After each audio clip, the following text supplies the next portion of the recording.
What's up, everybody? Welcome to the 32nd episode of Chillporeal, and this is not only a Chillporeal, it's a Pops-poreal. What's up, Pops? Thanks for being here. I've just been looking forward to this one for a long time now.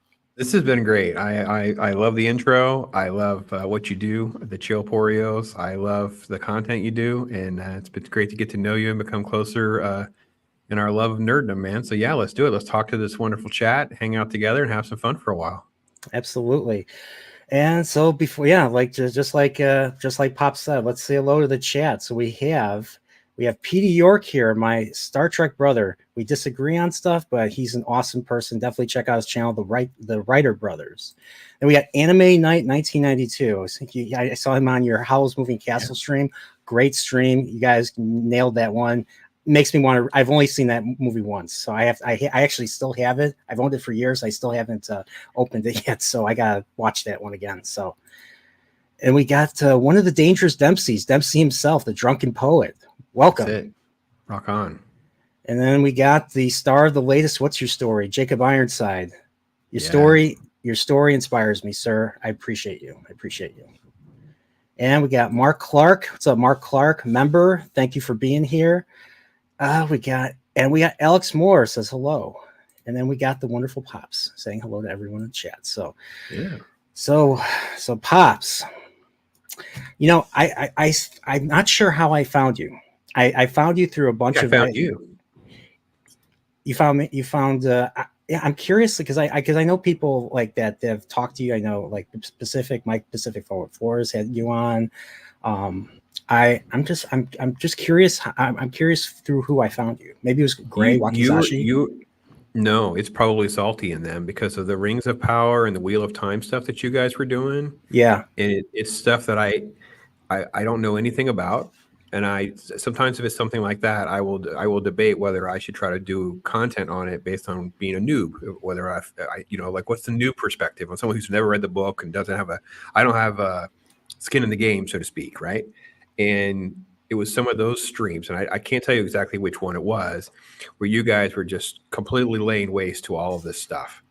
And I was like in the chat, just hanging out, listening to you guys talk about all that stuff. I don't know which one it was. It's probably Wheel of Time because that was first. Yeah.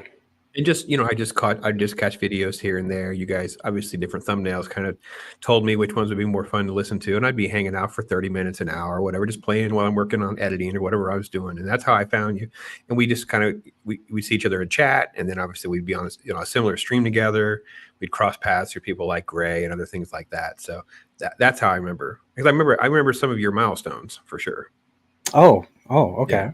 Oh. Yeah, for sure. Mm-hmm. Okay, well, that's pretty cool. But like, I was just like, you know what, I want to do. So I was like, because I followed you. I mean, I know people who knew you, and I just, I was like, this year, like, I wanted to get the courage to ask Pops to do a stream with you.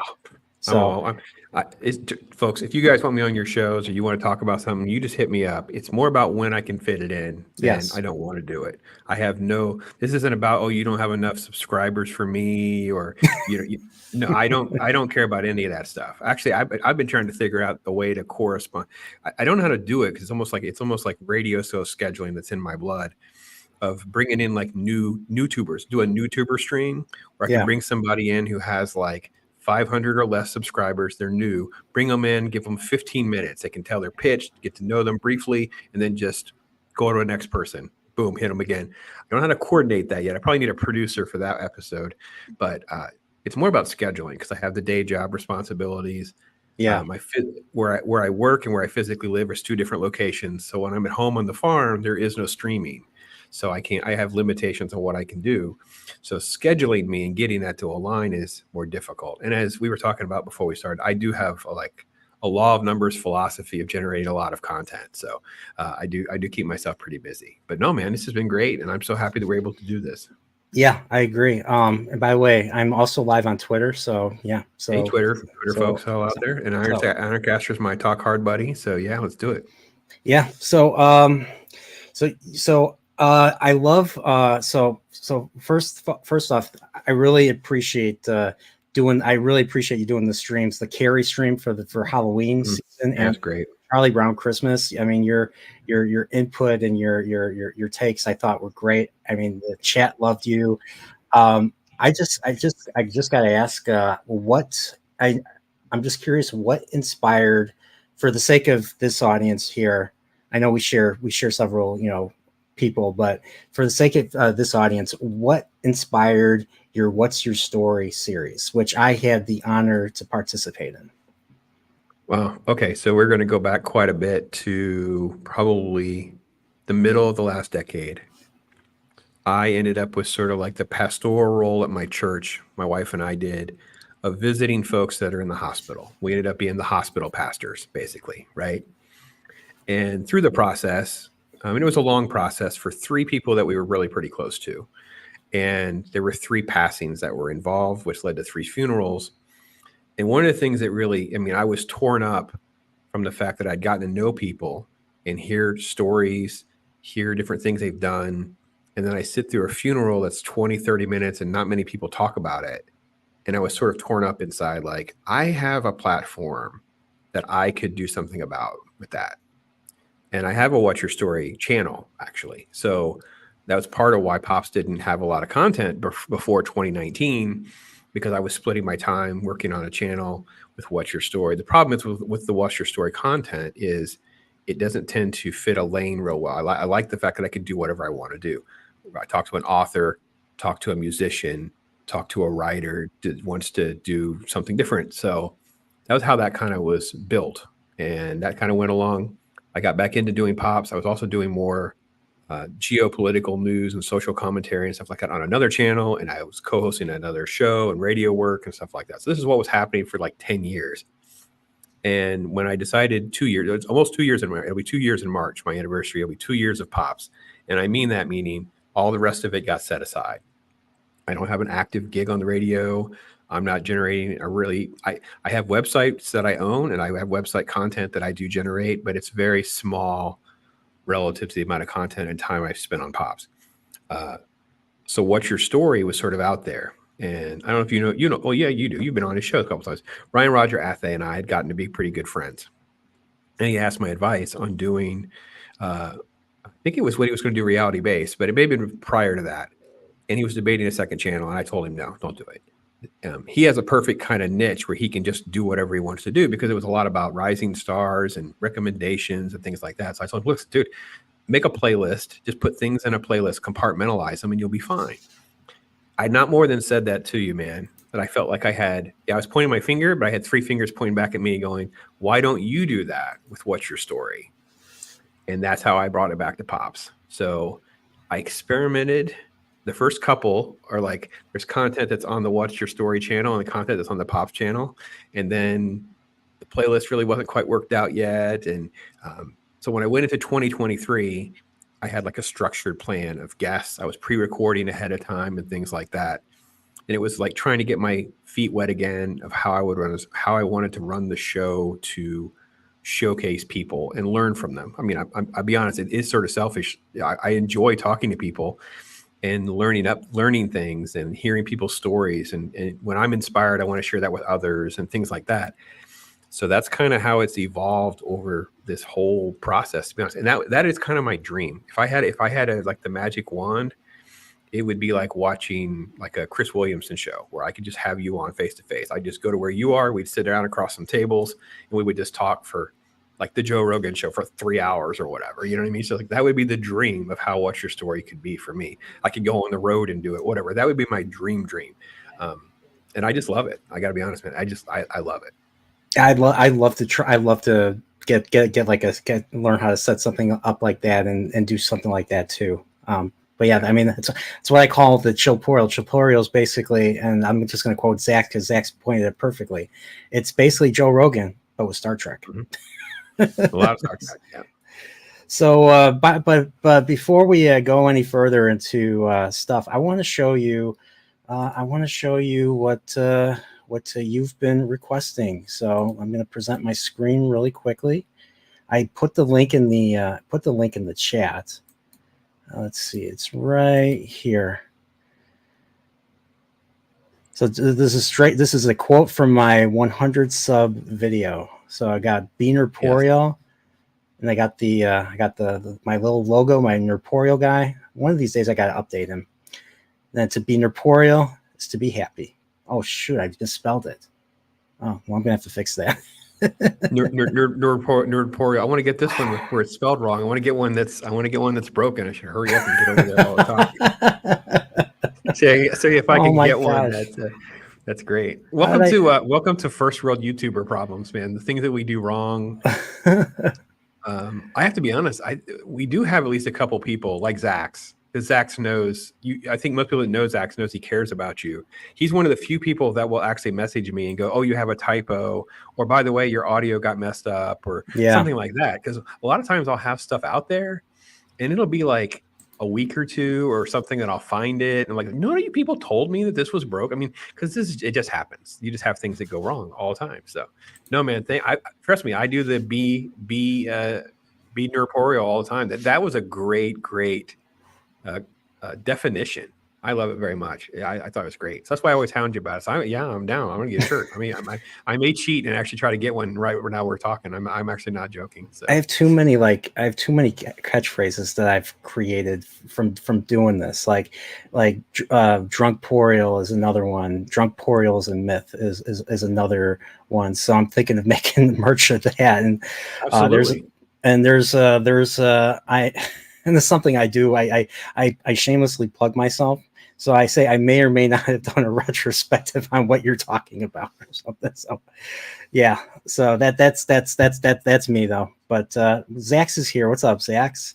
And we got the IJP Mexican. What's going on, guys? So but yeah, but I really loved your I know you don't have it up yet, but I really loved your video with your what's your story with Jacob Ironside.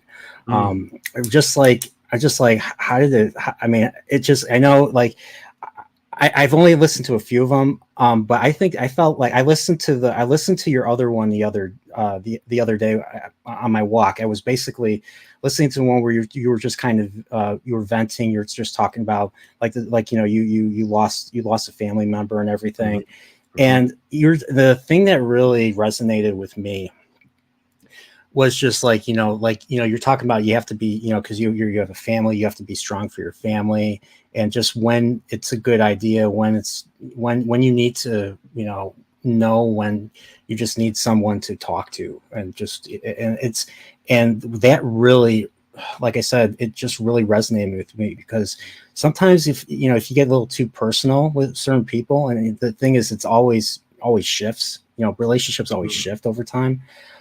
It's like you're taking like a little bit of a risk there, because sometimes you might spook the person, or sometimes they might respond. So, and like you said, you gotta, like you said in your video, you really gotta find those who you can truly talk to and all that. And it was just something that I was just like wow. I related so much to what was going on with you. Even though I'm not married, I don't have a family. So well, I have a family, but I'm not married. So yeah, first let me say thank you for all those kind words, and thank you again for yourself, but also Jacob and others who've been on the show and doing that, because it's great to get folks that will talk openly and be that transparent. And I did have some conversation with Jacob ahead of time to make sure I didn't want to do anything to make him feel uncomfortable. So I want to make sure that we could get into personal topics we could feel comfortable.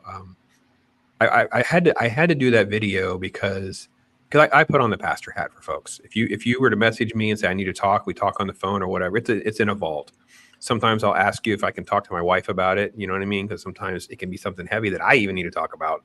Like I don't want to internalize something if it's because I've dealt with people who've had to dealt with like crazy tragedy stuff, and I need her to support me because I'm feeling that burden with you.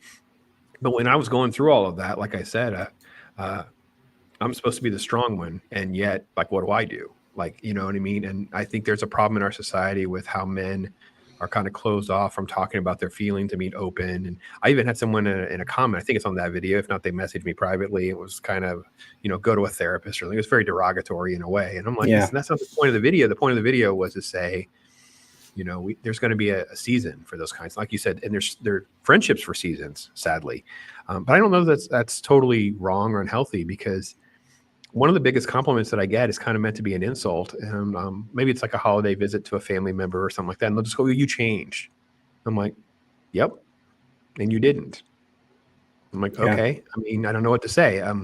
I hopefully am trying to change for the better. I'm trying to grow. I'm trying to learn. I'm trying to be a better person every day. I'm trying to be, more charitable and giving and loving and caring, all those kinds of things.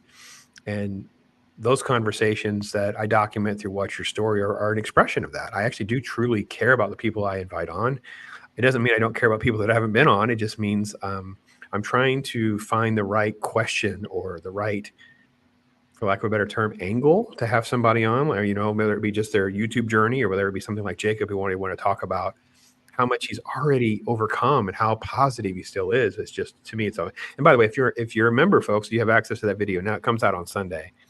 And I've done that a lot with a lot of folks that have done that. I know that I had, Fat Steven Seagal on last year. I think it's the third one or something, when he was going through just a horrible bout, he and his dad, and it was very transparent. I remember that. Yeah, had Joker voice on talking about his stuttering and kind of how it operates, how it works, and how he has spent an entire career in some way, shape, or form with whatever profession he's been in, where it involves speaking. And the fact that he can actually do voices and not stutter like one bit. And it's just, all of that I find is just, like I said, I'm learning. I want to do that. And Zach was so transparent about what he went through with YouTube and Google, reuse content, all those kinds of things. I think when Scott from Sporking News was on, he did the same thing. Mr. Grant Gregory, he did the same thing. And there's a lot of learning, a lot of education, people being honest and open. And that's what I love doing that. So it's a great part of the channel that I get to try to work out and do regularly, for sure. I mean, I really enjoyed doing this. I really enjoyed talking about my point of view and all that, and just my process of making videos and doing content. I'm sure there was a lot more I wanted to say that I just didn't. It just was in the back of my head, and it didn't just quite come out. But it was I really, I mean, I listened to it. And I'm just like, wow. Like I don't mean to toot my own horn, but I listened to some of these streams, and like the quality of the guests that I managed to get is just like insane. So like, I mean, everybody's been awesome so far.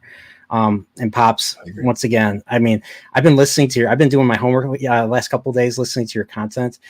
I really have been enjoying your Pops perspectives and all that. So, and I started with, I listened to a little bit of your Batman one, your or was it the Mask of the, I forget what it's called, Mask of the Phantasm? Is that what it's called? Or? Sure. That was how we closed out last year, because I did an entire year of rewatching the Batman animated series episode by episode for like 60 episodes, I think. I did it over the course of a year. And then Mask of a Phantasm. It was the 30th anniversary last year. So yeah, it was a lot of fun. The pop perspectives were really kind of so the whole concept of throwback content, throwback movies, or doing like a little mini review of something that is older, was birthed out of Mrs. Pops. Like, we were stuck in the home during a hurricane or something here in Florida. We watched like 5-6 movies in 3 days, and I think we were doing puzzles. And I said something like, I watch stuff and I do it for content. She's like, then just do videos. And then she basically says, you used to do these segments on the radio. You would be this, you would do like maybe if there weren't like new movies to talk about, you'd bring up old movies or anniversaries. I had a good relationship with Fathom Events, of course, that does all those sort of like special anniversary screenings, things like that. So she gets all the credit for doing it. And then I had a coworker, because I was talking about this or whatever, and the movies that we'd watched, and she goes, I mentioned Towering Inferno, and she had never heard of Towering Inferno. I've never seen it. I don't know who Steve McQueen is. No, just she had zero knowledge. I was like, well, now I have a purpose. So that was how it started. And then over the course of the year, with that and then the Batman stuff and things like that, the pop perspectives kind of ebb and flow a little bit. And I've enjoyed doing those with people. We've had I like Vex. Some of the ones I've done with Vex are just an absolute. There's a whole playlist of just me and Vex, because we are so like, we're almost like the perfect opposites. We literally are like a morning show together, because we're the complete opposite. Like, old white guy, crazy brown girl. We make jokes back and forth that are completely inappropriate, pushing each other's buttons about doing it, or the content that we're talking about. Yet she does respect the PG-13 approach that I have to everything, and I think that's what's great because it hopefully can get to folks that might be younger, or maybe people who are a little more sensitive about what they do and things like that. So that's great that you've been able to find value in all that, man. That's awesome. Yeah, and that was also another thing that you brought up on Jacob's what's your story yesterday, the idea of just respecting, like, so you were talking about, like, there's some channels that, like, that go the razor fist route, and they say the F word every other sentence, and they show really inappropriate stuff. But then some people will not act that way when they're on someone else's channel. I am humble. I'm humbled to say that I'm one of those types of people. Like because I knew a lot of people. I mean, I went to church myself. I knew a lot of people that were just that they just didn't swear. They didn't like swearing. They didn't like to hear other people swearing. And I was I understood. So, like, whenever I'm on, Paul Fandomology, he was formerly known as the Star Wars guys. Met him, hanging out with Echo Base Network, and you Pops and Jacob himself has said, keep it PG-13 during his streams. I have accidentally blabbed out the F word once, and then I apologize right away and everything. But I try to be as respectful, or try to respect the other person's wishes as much as I can. So even back in the day when I was in high school, and hanging out with people that went to church and all that, I tried not to swear and everything. So yeah, so I try to respect people that way. Hopefully it'll build further relationships, bonds, and we can do more stuff in the future. And like I've said when I commented on yesterday's thing, it's like a little bit of a gamble, and usually it doesn't. For me, in my experience, it usually doesn't pay off. But I do it. But I tell myself, should I still keep doing it? And I'm like, with the wisdom I have now, which is not that much more, but yes, I think you do it for the sake of doing it, doing stuff for the sake of being good, for the sake of just being good to another person, because you don't know what your effect will be and all that. Even if they decide not to be friends with you, if they decide not to have nothing to do with you, it's good for your soul, so to speak. Well, you can kind of, so literally, for those that don't know me or much or whatever, this is kind of birthed out of 2 or 3 pieces, right? So the upbringing, which was, yes, it was sort of churchy, but it was like the authoritarian grandma. And we had sort of a divided family, and one side of the family were just, they curse like sailors. But when I was around her, it was more like, and I was just talking to Mrs. Pops about this because I was reflecting on my grandmother and how classy she was. She had always had her makeup done. Her hair was always done. Didn't matter what was going on. And she would be the one to be like, we don't talk like that. We might, and it was basically like her saying, look, we might even appear to be white trash, but we're not going to sound like we're white trash. You're going to be the one that breaks us out of this, that kind of thing. So I had that in my upbringing. And I cursed like a sailor. I was terrible. I was a heathen, whatever. Then my life changed. It completely changed. And Mrs. Pops is even more prudish than I am about our language and how we hold ourselves, because we think that, or we feel that people are watching, right? So I'm hopefully representing what I believe. And if I'm not living that out, then it seems like I'm a bigger hypocrite. And some people just think we're hypocrites anyway, because I do mess up. I mean, I got to be honest. When you shoot a nail gun into your thumb, there's a good chance that a curse word might just slip right out. I mean, I'm sorry. It's going to happen, right? Yeah.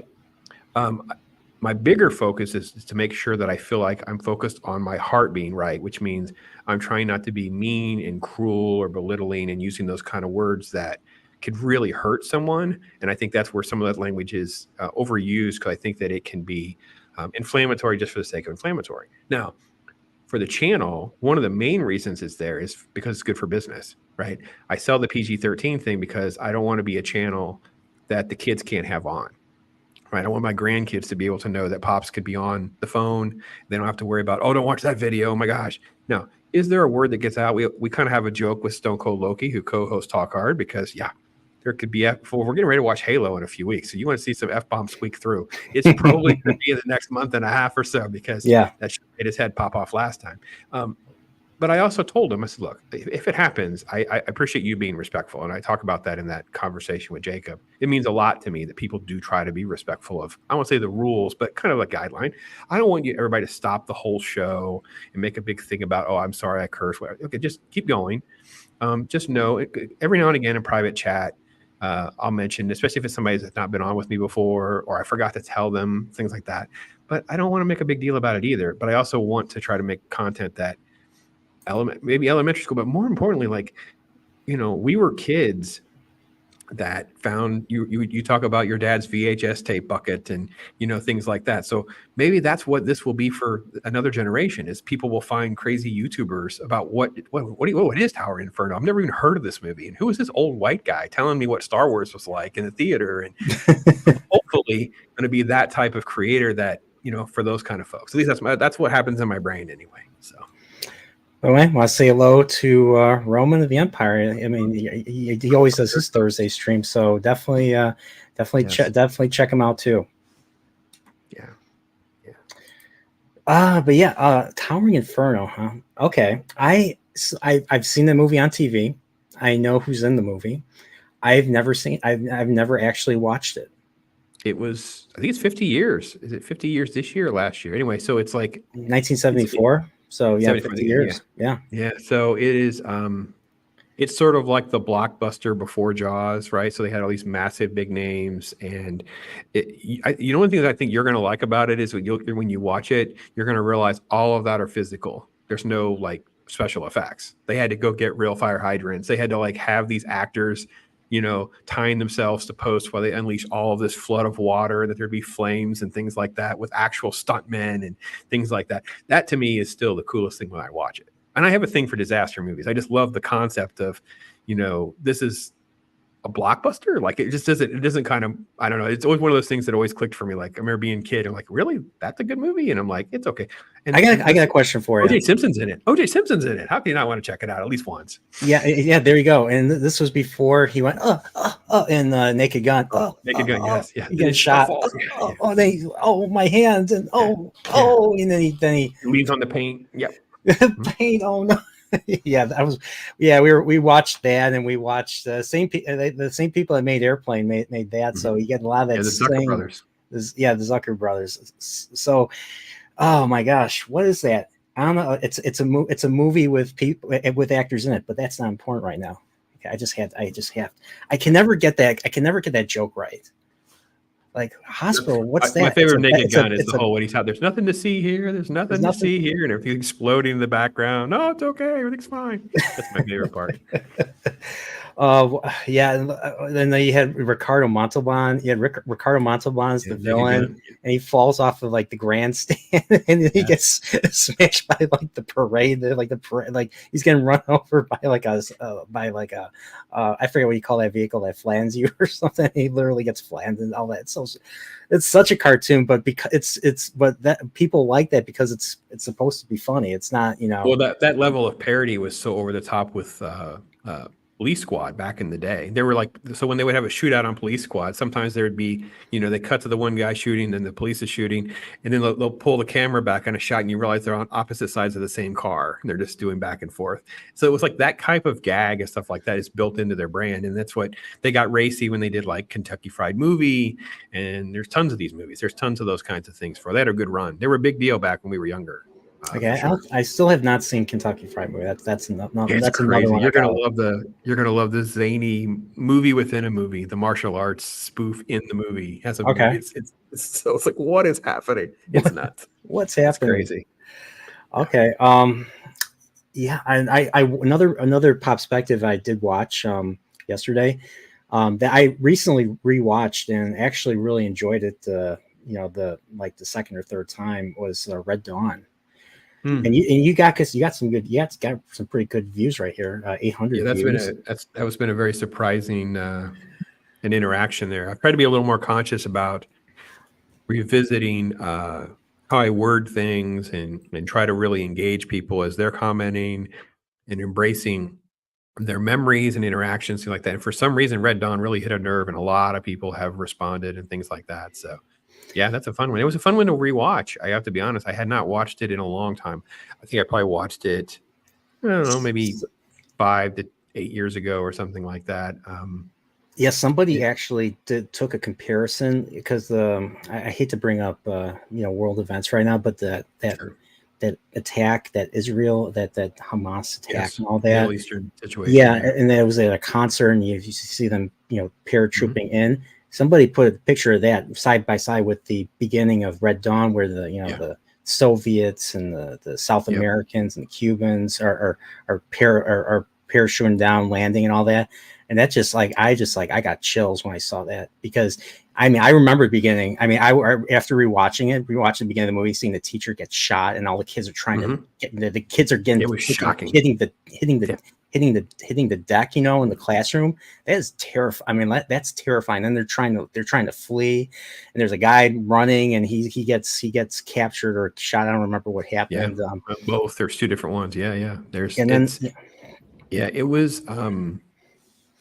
It was such a movie that wanted to push the envelope a little bit towards the darker side of the conflict because I think our generation we weren't really part of like the 60s and Vietnam and some of the stuff that had come before us.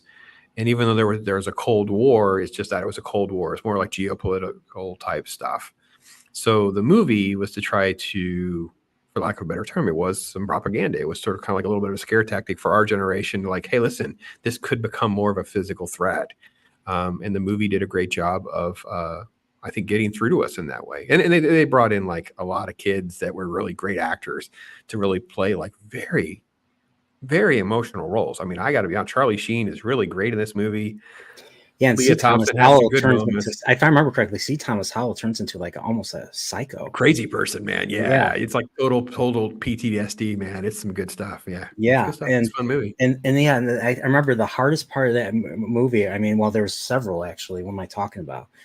And I didn't realize it was John Milius that Mhm. directed it. I don't know if he wrote it. I don't know.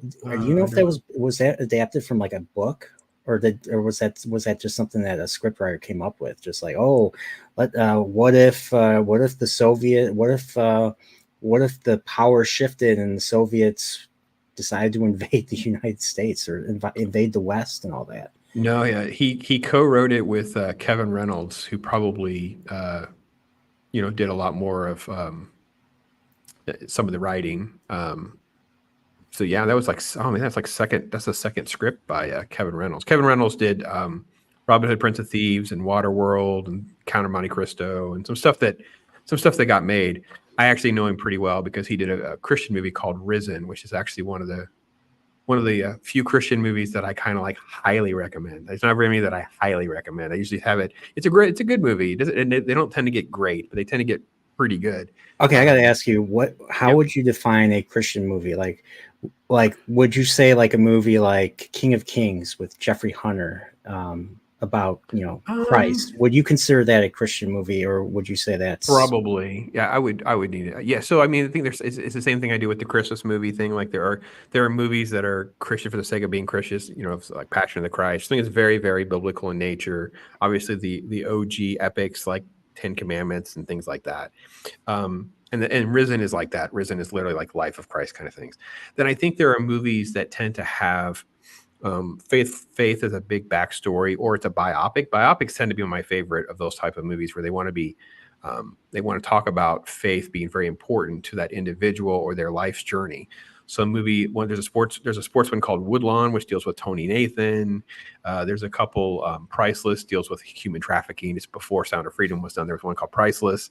So some of these are some of the movies I think that are really good. But again, similar to indie film, they have limited budgets, and where that really comes to shine and bear is usually not they can't get a big name actor or even a director. Sometimes it's the fact they don't have the quality for everything else. So the scripts tend to be pretty rough. There tends to be some continuity issues. There tends to be, some wasted time, things like that. Now, and I tend not to be as big of a fan of sort of like the heavy-handed faith-based films, which are more like yeah. the Kendrick brothers films and things like that. But I don't always do. I don't want us to discount those because there's an audience for them. There are people Yeah. who are very churchy people. That's what they want, and some of those do push the envelope. I think Fireproof deals with um, adult content addiction. There's others that deal with alcoholism and drug use, things like that. So the churchy people need to be exposed to that type of content as well. And there are movies that do that, even though they don't really play well to the mainstream because they're very generic compared to some of the other stuff in the mainstream. You're not going to be blown away by a drug use story in a faith-based film whenever there's Fear and Loathing in Las Vegas. Like it's two completely different approaches. So I tend to be very open to at least trying to find content that can be good for its audience. And PD York has a very point. Many of them is just, yeah. So, and Risen is on that list. Risen is actually a pretty good movie. And it really does tie to non-biblical canon. There is non-biblical canon that kind of talks about what happens after the tomb is broken open. There is an investigation. Where's the body? What Pontius Pilate was doing? Those kind of things. Some of that stuff is in some of the extra canonical writings. So the movie is done that. So I think Stephen Moyer is the lead in that. The kid that plays in Harry Potter, Tom Felton is in that. So yeah, it's a decent cast. Yeah. There's one show that I started watching that was recommended during the holidays. One of my friend's sister's boyfriend told me about this. You ever hear of The Chosen? It's a show on Netflix. Mm-hmm. Yeah. I actually like it so far. The first episode, I mean, it's from the point of view, I think, of with Simon Peter and his brother Andrew, and I'm trying to remember who else. Nicodemus. Nicodemus is a point of view character, and I think even Mary Magdalene. I think that's Mary Magdalene. I think. Yeah, it's good stuff. So I think that there's been other stuff that has been done that has been successful.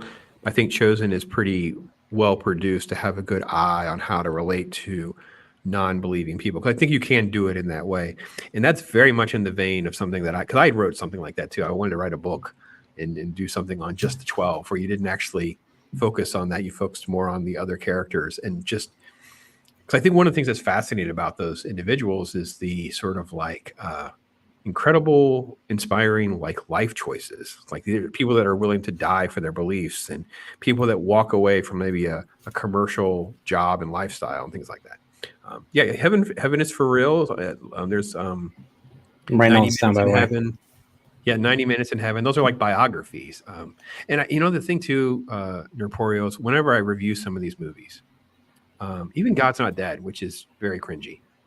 The thing that's the one with Kevin Sorbo, right? Yeah. Yeah. It is very cringy. However, if you go back and you read the actual reviews, my review was criticizing the technique of the film, like how bad it was made. Like there's continuity issues and lighting issues, all these things that are wrong with it. There are reviewers that didn't even talk about the content of the movie. They were just attacking it from its premise. Like, this is just dumb. This would never happen or whatever. I'm like, okay, well, that's not a review. That's just your opinion of the context of the movie. That's like saying, well, we're not going to like Star Wars because we don't believe that hyperspace is ever real. It's like, it was such a weird take. And a lot of those movies get lambasted from that angle, and not just, and I think it does a disservice to those movies because they don't ever get better, because they don't get any valid criticism. The one that was, gosh, my brain. It'll come to me in a minute. I'll write his name down here and I'll find the movie. I Can Only Imagine.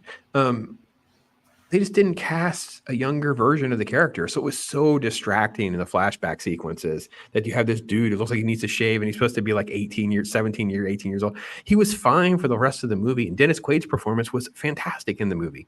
But the movie didn't get a fair shake because everybody attacked this scene and that scene. And this was from a book. The guy wrote this book, and this is actually what happened. And there were some creative liberties taken. But anyways, we've gotten way down that route. What movie that was called?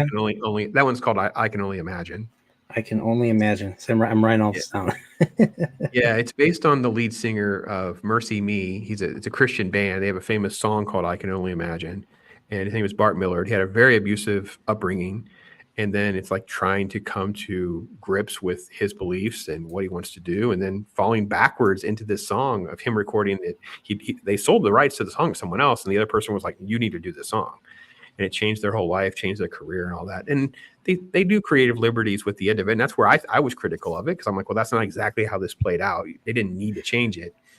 But most people don't give it a fair shake. So a lot of these movies, I think, just like everything else, it used to be okay for me to say a movie could be at a 2.5 to 3 stars out of 5. That's where most movies land. They're okay. Yeah. You're going to fluctuate up and down that 1.5 star thing. 4s and 5s are pretty much anomalies. But because we went to the IMDb system and now we're on Rotten Tomatoes, you're almost like, I was called names because I was given things like a 6 or a 5. I'm like, well, that's kind of the norm, isn't it? I thought that was like supposed to be the middle. You go on Rotten Tomatoes and it's not what you think it is, because it's not like a 90 means everybody thinks it's a 90. It means 90% of people think it's a 6 or better. And I'm like, it's confusing. so misleading. Yeah. It's Yes. so misleading. So yeah, and those films have suffered greatly from that type of review system, because everybody looks at those movies and critics that are not giving them a fair shake, and they end up with these scores that are like 50 and 60 and whatever. So people think that they're just crap movies. And reality is most of them are they're just okay. They're fine. They got issues, and some of them are better than others. But a lot of the better ones, in my opinion, are biopics. They're like based on people's lives, and they kind of tell interesting journeys of not so much heroism, but faith journeys or loss, dealing with tragedy, dealing with those kinds of things. I think that's where there's a lot of value that we could get out of some of that type of content. And Sound of Freedom was a huge one, because it broke down the door of, people living with their head in the sand about a human trafficking crisis and stuff like that. So yeah, I like how like people refuse to review that movie or refuse to believe that. I'm like, it actually happened. Now, yeah. There are creative liberties with all of these movies. So, by the way, I do have a screener for their next one. It's called Cabrini. She is a nun that comes to America. So it would be a very woke movie in Hollywood, but they made it. So it's a strong woman story. It's a true story. It's overcoming a lot of adversity and things like that. I can't wait to watch it. My wife and I are going to probably watch it this weekend. Cabrini? Yeah, I think it comes out on Women's Day. How smart of a marketing tactic is that? Excuse me, sorry. That's I got plenty to watch now. So I did see Sound of Freedom. Everybody was talking about it. I was like, you know what? I might as well check it out for myself. And I felt tension. I felt fear for the kids, and especially in the beginning. And when the father comes back and they're not there, I'm just like, oh my gosh, I can't imagine what's going through his head right now. And I'd love your take on Priceless. That's one done a few years ago. It's uber small budget, and I think 2/3 to 3/4 of it is a really, really good movie. And I don't care for the ending too much. But again, based on true stuff, not just, you know what I mean? So who am I to like throw stones of not liking the ending? Because I don't totally know the story to know where the creative liberties were taken. But it's kind of like I got that abrupt ending or whatever. But same thing, deals with trafficking. And I've seen there have been people who've tried to shine light on that topic. There's one guy I know, I interviewed him, and this is like, I mean, I talk about micro budget, meaning like $400,000 movie, right? And it was so real. It was, my wife and I were like uncomfortable in it, because it was shot almost like with like, I always call it the VHS look, right? It's the digital look. Like it just looks like, bad digital, and it felt like you were there, and it was uncomfortable watching a girl get drugged, getting, it was giving me the emotional response I was supposed to have, but I would never want to sit through it again. It was rough. So there have been movies like that have done stuff that try to highlight some of these difficult and challenging topics. And I know there are Hollywood movies that do the same, but it's just that, those movies don't get attention. Those movies get attention while these other ones won't even get a review, like Sound of Freedom. Yeah, it's crazy. It's nuts.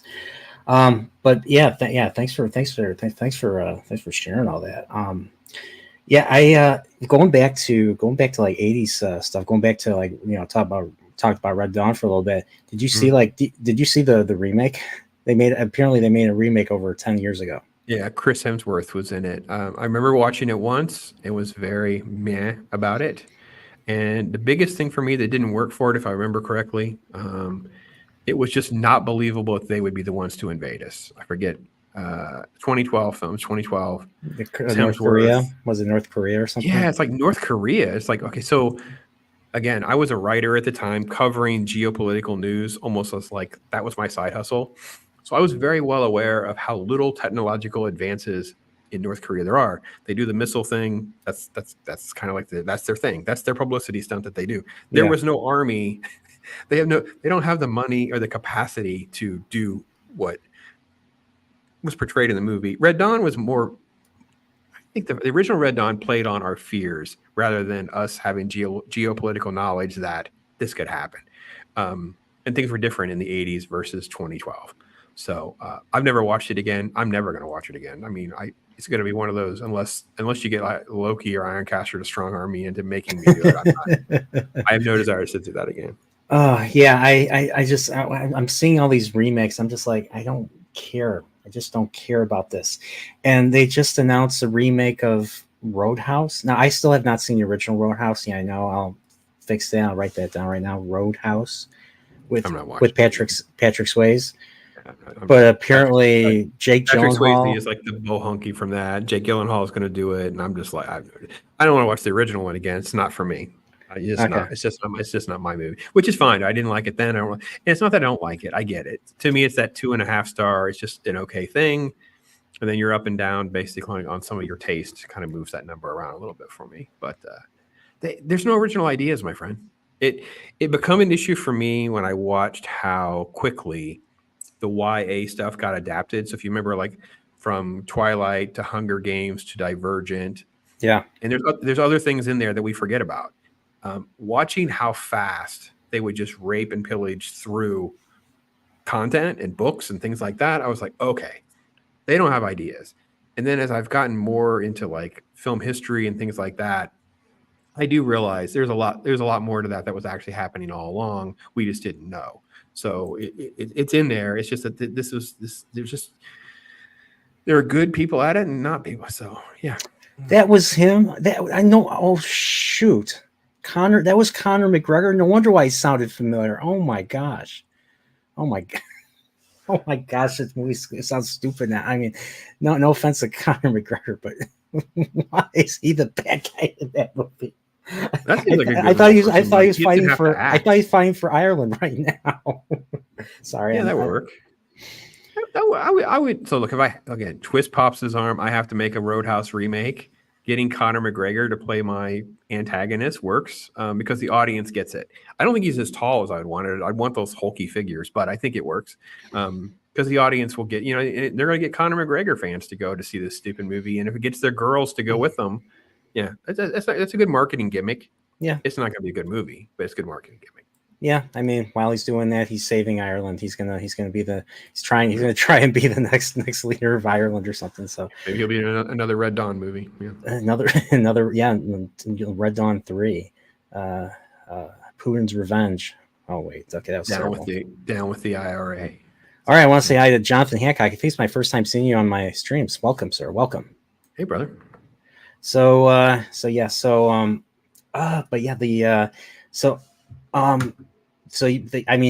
between the what's your story, you do your throwback Tuesdays, you do your I forget what do you call the ones that you do with Loki and Ironcaster? Oh, Talk Hard. Talk hard.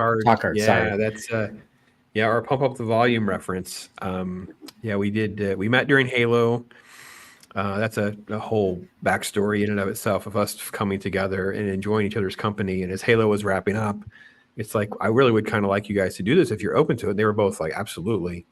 And then it was a lot of back and forth about what to call it, making it a regular show, it's planting a flag. That's a big thing for me. It's like the battle versus YouTube and the algorithm, whatever. One of your things about your show, especially a live show is hopefully people that get to know you enjoy hanging out with you at a very specific time, so they don't have to rely on the algorithm to tell them, because odds are it's not going to. You just know, this is what I do on Tuesdays, this is what I do on Thursdays, and this is what I, and if you miss one, that you can go to that channel and it'll be there waiting for you. That's what that was the goal. Replay, yeah. And, we were talking about I threw around 2 or 3 names, but I mentioned Talk Hard, and Loki lit up because he loves Pump Up the Volume and the radio references and that kind of thing. And that's what stuck. And we have kind of gravitated towards a lot more of recommending positive things and kind of conversation about that, probably 3/4 of the time. And then there's 1/4 that's a little more, hey, you've never seen it, or it's really bad and we should talk about it. Or I want to, one of them wants to, Ironcaster wants to torment us, or we want to torment so-and-so. And that's kind of how that show goes. And it makes my week because it kind of kicks off my week of creativity to do this. Yeah, I've come across I've come across Ironcaster through I forget one of the bigger channels. I forget which one. But he's a big he's a big mecha anime fan. He's a big Mega Man fan, I think. So that's how I connected. And he was doing Gundam. He was doing Gundam streams each week. I'd come by, listen to him and Sparta Chris talking about, and then and a few other people talking about the original Gundam from 1979. Very good show. If there's a good mecha anime, I'd recommend. The first Mobile Gundam is a classic. Very, the characters are written well. It's dark. War is chaotic and unpredictable, and bad stuff happens to people. And it's just it's done through the eyes of a teenager. So a teenager has to deal with the hell of war. His life gets turned upside down and all that. So, but yeah, so that's how I found Ironcaster. And Loki has his morning show, and when I'm at work and I start work at like 7 a.m. at Central Time. Loki he's already doing his hour-long show in the morning, and he has different people on. But I like the ones that he does by himself, where he's just like, I've learned a lot from Loki. Like I've learned a lot from his basic attitude towards being on YouTube and his relationships with people and all that. I've learned quite a bit from him, and I really appreciate him. So yeah, he is. This is why we get along, and you and I could talk more off air, and you'd find it out. I don't. Maybe I'm just too old to put on a front or care about all the nonsense. But Loki and I are cut from the same cloth with all that, and that's one of the reasons we hit it off so well. It's like just no nonsense. Talk to each other. We talk to each other probably a couple times a week, depending on what's going on, and it is such a great vision that he had to kind of see a need, fill a need, and I respect that greatly. I actually found them both because I was listening to T-Shirt Historians This Week in Geek on Saturdays. And he actually was the first one to volunteer to stream with me. I was kind of looking for someone to kind of like actually stream. This is a webcam and this mic. I'm used to a radio station, right? I didn't have all that. And I wasted a whole bunch of time with expensive equipment that I didn't actually even need and stuff like that. So that took me down, him and Grim Jim and then Ironcaster and whatever. So, but he was the one who recommended Loki for Halo, and that's kind of how it all kind of came together. And we've just enjoyed the memory lane, and we have a great belief of being authentic. I think that's one of the keys to being successful in this. That's right now, because right now there's a big bunch of drama going on in the comic book landscape with our Comicsgate and indie creators, and guys, it's all bad for business. We can all see drama. We can all get sucked up in all that backbiting, all that nonsense every day, all day. Just pick somebody. If you didn't know who Mark Waid was, you want that drama, just go and surround yourself with those kind of people. So for me, it's like I just don't even get involved. And I was on a show, and it started, and I got to go, guys. I just dipped out. And I don't mean anything by it. I'll probably watch your content. It's not like I'm going to disown you or disavow you.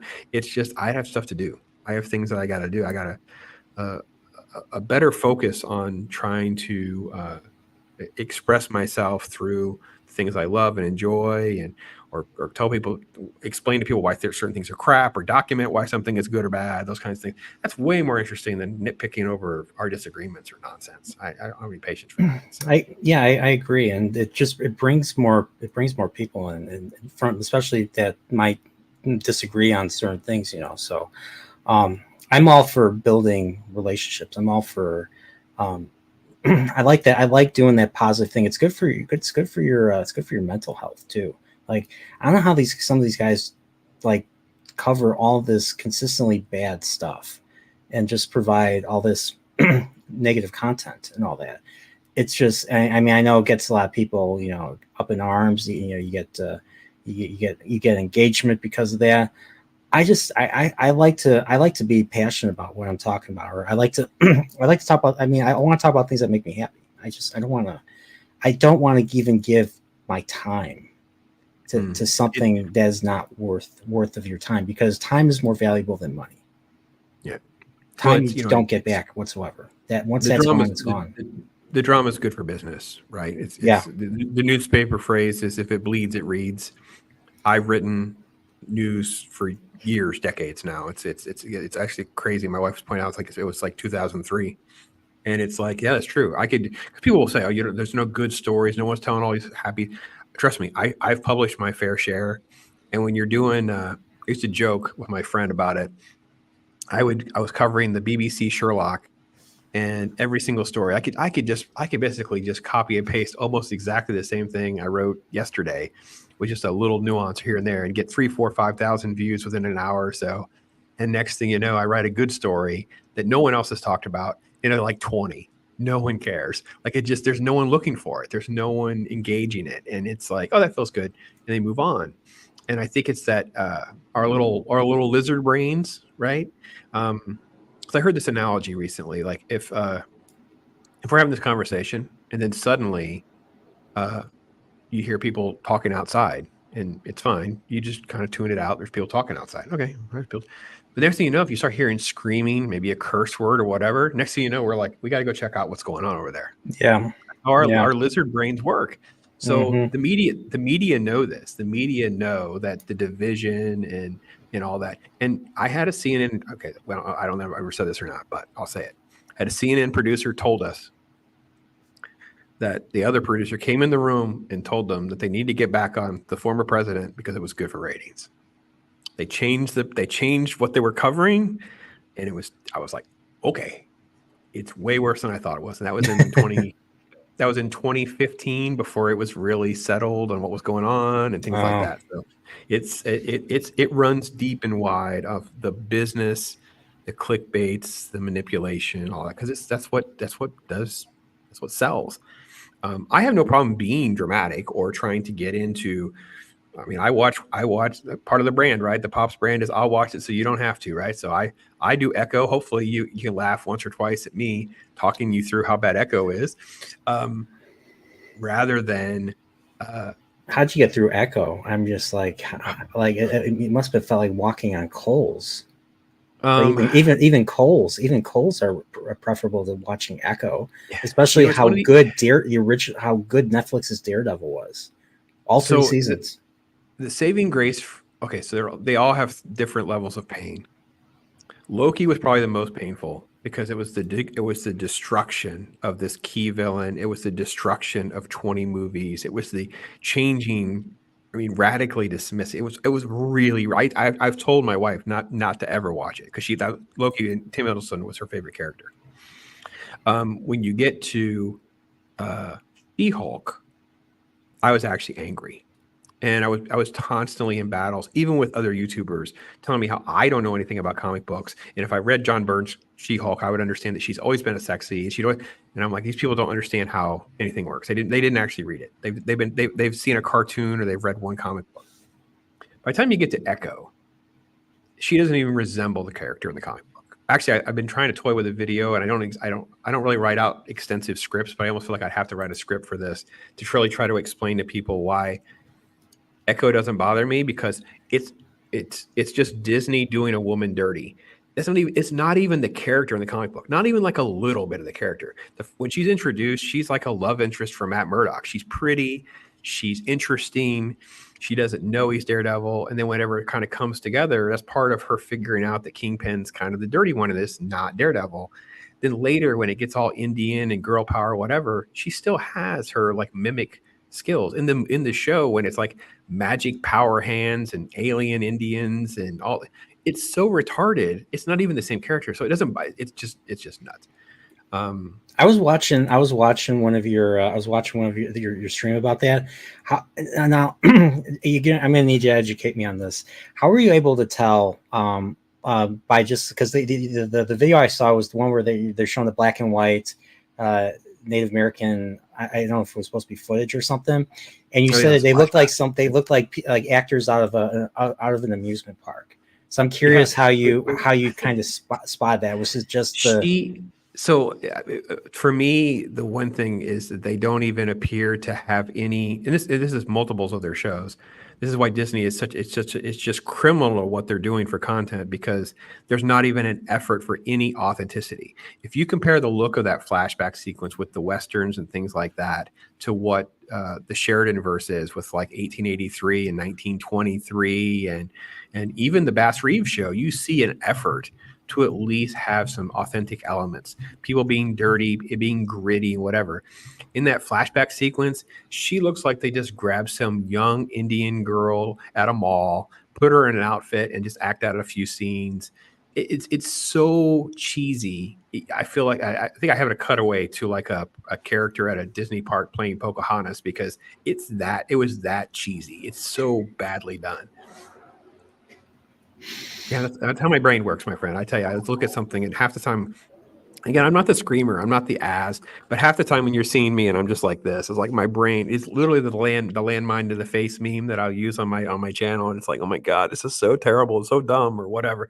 It's like she loses her leg because this massive shard of glass in this car accident goes into her leg. Glass doesn't break like that in car accidents, nor should it really justify the fact that she would lose her whole leg. But that's what they wanted to do, even though it makes no sense whatsoever. Oh boy. If this everything is like that. The Secret Invasion show makes zero sense if you think outside of this world. The world, you have to look at Secret Invasion like this, that none of the MCU exists. Because if it does, half these problems would last 5 seconds. You have to look at the whole show like this. You can't even acknowledge there's an MCU.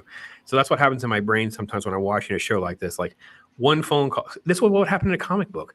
The writers were so good growing up through the 70s and the 80s, because it would like, this wouldn't happen because the Avengers would show up.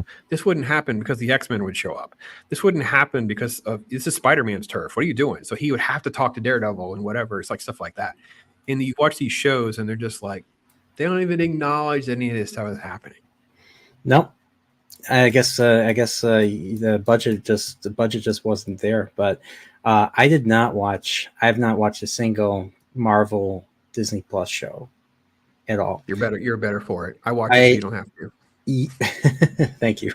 I saw what they were doing. Well, there was the Captain Marvel. There was all the Captain Marvel stuff that was going around. Mm-hmm. So I did not see that one, even though I did go see Endgame. I did rewatch all the movies before Endgame came out. Then I saw Endgame, and I saw a particular scene. Very wide shot of several of the fairer sex, walking and doing that thing. I was like, I know exactly where this franchise is going. And I think, so okay, so as far as I was concerned, Endgame was the end for me. So I haven't. And the other thing that was the other thing that really got me disconnected or disengaged from the MCU was the fact that, well, once again, Disney Plus, I think launched that same year, 2019. Mm-hmm. So they canceled all the shows from Netflix, like Daredevil, Punisher, Jessica Jones, Luke Cage, Iron Fist, and what was the other? I think they made the Defenders. I think the Defenders was the one where they brought them all together. The contract was ending, so it's not so much canceling. It's like they were going to get their control back, right? So general consensus, and actually, I think that's why many of the late seasons tend to kind of really fall off on the quality on the Netflix show, like the final season of whatever. It's just like a significant, because they knew there was an end. They weren't going to come on. They were going to get renewed, and Charlie Cox had talked about, oh, I hope I could ever play Daredevil again. I really love playing this. You know what I mean? That kind of stuff. But what has really become clear, I think, with what you're saying is that what Disney wanted to do and what they have done that broke the system was generate content for the sake of content. It can be as generic with cheap labor, and I say cheap labor meaning exactly that. a director with no experience, a writer with no experience, cast that just can show up and phone it in. They waste our time where they take 6 or 8 episodes to tell an hour story. Every single one of them. That's part of my theme. When you hear me do these videos, you'll say, well, that wasted a whole bunch of our time. Loki, as good as season 2 of Loki is to try to fix how bad Loki season 1 was, it was really only about 30 to 40 minutes of actual content. That's really all it was story. All the rest of this stuff didn't really matter any. They'll undo things that they do in their own show, and they don't even act like we're supposed to acknowledge that it happens. And I think they have led the way for some of that being that bad. Now, I'm not trying to let other services off the hook of crappy content, but I think many times they're mimics. They all ape one another, and they all thought they could just. Here's the thing: I bet a lot of these creators just think that's what Netflix has been doing. They didn't really watch. They don't watch a lot of their own stuff, let alone what people are doing. So they don't know how good Daredevil was. They don't care. You got to be honest, dude. I had a clip on Secret Invasion where he was told not to adapt the comic book. The hell? Like, what was the point of doing the show? And this has been part of my argument all along. Like, why are you buying the rights to adapt this, and then you don't actually want to adapt that? Like the creator for Echo said, well, I thought her powers were kind of lame. I'm like, then why are you hired? Yeah. Like, why are you the person? Like the Star Wars people, one of the Star Wars showrunners had made a comment about 3 of her writers had never even watched the OT. Then why were they hired? Like, isn't that a resume item? Like, what is, no. They hiring people first, and then they do the scripts, or they hire people. It's completely backwards the way Hollywood has been running for decades, and it's reverting itself back. It just takes forever. It just takes forever. I mean, I did a couple weeks ago. I had a chill stream with Admiral Teague. He's a big Star Trek expert. We were talking about the Star Trek. We were talking about the Star Trek Bible. Like, and I was earlier this week reading up on how Roddenberry set up Star Trek. He hired people who had experience with science fiction. That's how he got a lot of stories. He wined and dined a lot of writers of science fiction and got them on board and all that. He got Harlan Ellison, he got Samuel Peoples, he got I can't think of William Matheson. You got a whole bunch of people, and in that Bible, it's just the Bible. They hand them out to new writers, because a new writer is not going to know the characters as well as Mr. Roddenberry and the other producers. So that's why they always rewrite stuff that was written by someone else outside, because there's things that they do. There's things that are written that don't make sense, and that has to be, corrected. And nowadays they don't do that at all. Like, they just let people write whatever they want. Maybe a simple, and that's why that's it. And that's why you'll see in Prophet of the Dragon 100%. That's exactly like could be lifted right from my video, where I'm like, oh, so they're bringing back all these characters, and we're all supposed to think that fixes everything. Is that how you guys feel? Like, they don't change the writers. Like that, you have writers that I mean, let's face it. They hired Rick and Morty writers to take over like multiverse concepts, and then they hire him for Michael Waldron did Loki, and then he does Doctor Strange, Multiverse of Madness, and those don't connect to one another. It's the same freaking writer. Like, it's so dumb you can't get your head around how bad it is. And this is another example to what you're saying is Batman animated series. They went out and found great, passionate comic book people and artistic people and Batman people, and they all were allowed to write to their strengths. Like, Len Wein didn't write a Batman animated series about like Mr. Freeze or Poison Ivy. He wrote one about a werewolf because that's his background. He's a horror writer. Like, he writes that kind of stuff. He writes more edgier stuff. So they found people, and they knew what the rules were. They knew what they could do. And the Batman comic book creators, because it was like a pool of people back in the day, right? And they all talk about what the rules were. They'd have an editor in charge. So, oh yeah. So it's just, excuse me, it's just ridiculous what people get away with. And yeah, and like what Prophet of the Dragon is saying right here, same thing applies to Star Trek with Picard season 3. They brought the entire cast back, and honestly, a lot of channels have said, "Oh, this is great. It's better." Doesn't mean it's great. I mean, that's really up for debate and all that. So And Prophet says it's crazy that these people are so selfish and don't care about the characters. They just want to tell whatever bullshit story they want to tell, and the characters don't matter. And that's Wheel of Time, the Wheel of Prime shows another example of that. The main character in those books is an honorable man, an honorable young man, and the way they portray him in the show, he is just the opposite. He's just the opposite. The characters, the good characters, are the most villainous compared to the bad guys. Like seriously, like honestly, and it's so cringe. Like the main wizard, the main Aes Sedai character, Moraine, she slits a horse's throat for no reason, and then she gets other characters killed and everything, and it's just, yeah. That was my return to part of Pops, the channel itself, getting more focused to just be Pops, was my kids had gotten me for Christmas the Marvel app. You'll love reading comic books again, Dad. And, I'd heard things. I'd seen some videos on YouTube, but I really wasn't immersed back into comic book stuff. I read old stuff, right? I'd buy old stuff. And I was like, oh, I'll read Riri Williams. It can't be that bad. It was that bad. You read America Chavez, and it was that. It was so bad that I was able to just show people, this isn't a comic book. And like normies are like, what are you talking about? And it was like the self-inserts, the degradation of characters, the heroes that behave like villains, things like that. And it has now bled over into everything. It's like this weird approach to undo heroism and characters that are role model and properties that they would have to pay royalties to and that we would all admire. And it's just such a weird dynamic that we've evolved through. So, yeah. And it's just, I don't know. I mean, I don't know if it's going to end, and that's why I'm very disengaged from newer content. So if I hear something that's good, I'll check it out. And I always pay attention to, you and a whole bunch of other people in this community that I've gotten so much recommendations from every direction and all that. Keep a list. I do. I have a list. Yeah.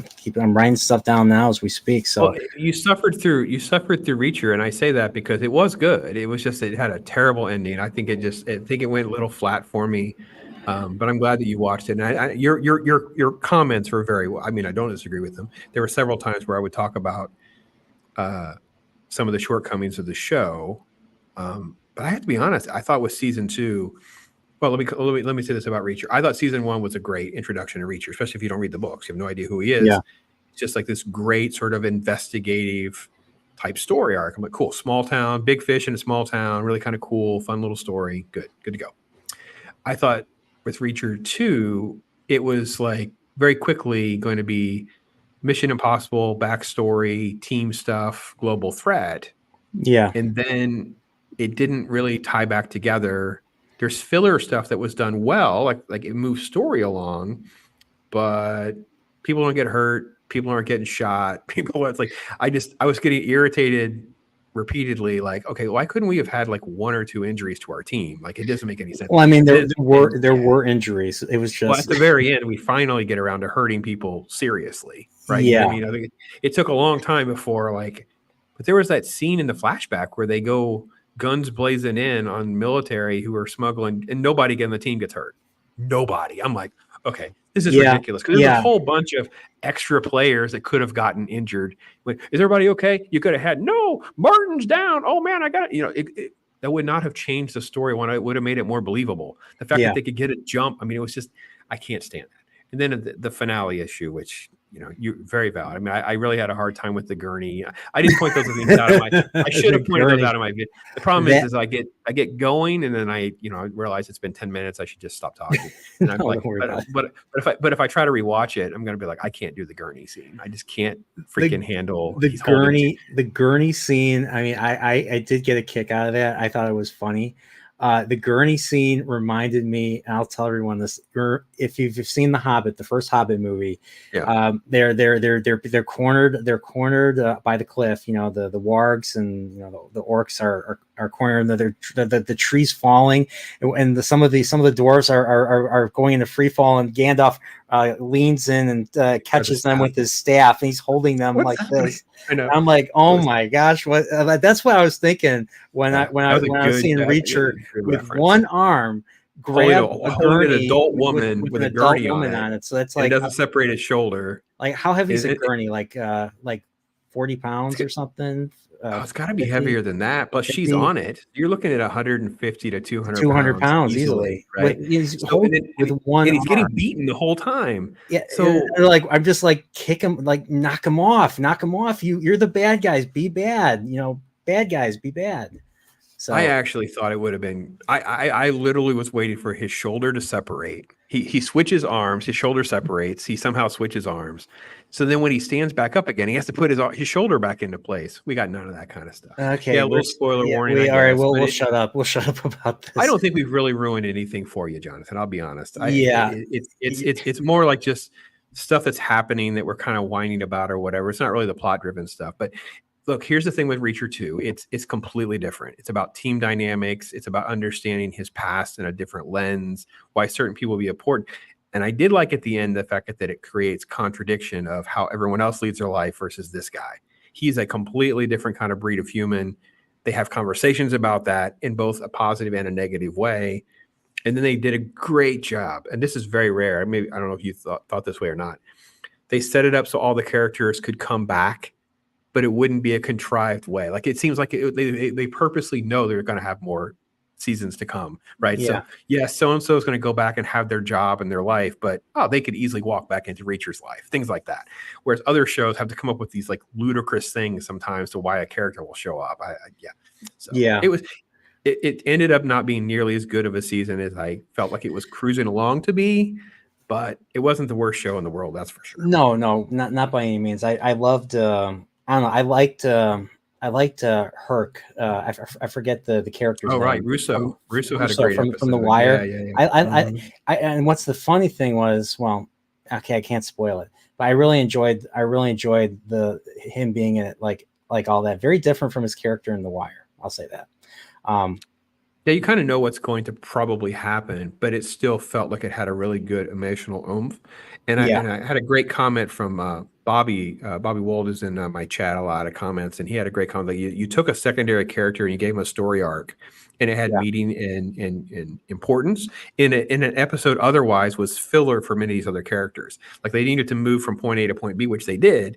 There's just not a lot of reason for them to do that. They didn't need the action, so they put the action on another character to give him a story arc, which yeah. actually had some good value, and that was actually one of a very good positive point. So yeah, it had some good highs and lows. It just wasn't nearly as good as the first season, and then of course the first half of season 2 is way better than the way it finishes and wraps up. Well, that's what Prophet Dragon just said. Yeah, there you go. Yeah. Yeah, I just felt like the characters had there's just too much plot armor. I don't know how, like you said, I don't know how well adapted to the book that the season was, but like the stakes felt much higher in the first season. Like there was points where Reacher himself, big dude. I mean, Alan Richardson's not quite 6'5", but like he's struggling with against that one dude, the cousin of that one dude. He's getting hit by a freaking crowbar, and then he gets knocked into the pool, and then he's being strangled, and he can't fight back. He has to reach for the gun to dispatch the guy. So that, I mean, that was a great moment. Like earlier, like he was like, knocking him down, because Reacher's the big guy and all that. But there was a sense of stakes, like, because those guys were murdering people. They were silencing people. Like they literally crucified a dude and put his cojones in his made him eat his own cojones and everything. The show didn't seem to have a problem with hurting Reacher. Like it had they did a good job, I think, a lot of times if they would show him injured. The bigger problem I had, like we said before, it's like the ladies will get into a fight and they'll win. But I would always defend the show because I felt like, well, Reacher took on 4 or 5 people. The ladies were one-on-one. They came out on top. Sure, maybe they shouldn't have. I just thought they should get hurt more and have more injuries. There was a conversation or two about it at times, but it just got, and then as the show went on, until we got to the very end where people actually really got hurt. But until then, it seemed like they were just like, yeah, we're not really have character here. And this isn't a Reacher problem. This is a problem across Hollywood and writ large about their cast. They don't want to have their high profile stars have scars and injuries or whatever. I don't know. I don't get it myself, but yeah. But like Reacher was one of those shows I actually rewatched season 1 because I enjoyed it enough to the point where I rewatched it. Yeah, it's good. A lot of shows I haven't really done that lately. Like I'm trying to. I mean, a lot of the shows I liked have already ended. There's only a couple shows that are going into their final seasons. That's Cobra Kai and Stranger Things. Those are the 2 shows that I've been following since they started. That still have one more season left. So, I mean, those are 2 examples of good shows. And I thought, I don't know, did you see all of Stranger Things? Oh yeah, twice. Yeah, I loved the 4th season. I don't know how you felt about the 4th season. it was incredible compared to it may be the best season because I felt I really couldn't believe it. I actually, to be honest, because obviously the deterioration from season 1 to season 2 to season 3. I almost felt like I don't understand where you guys have been.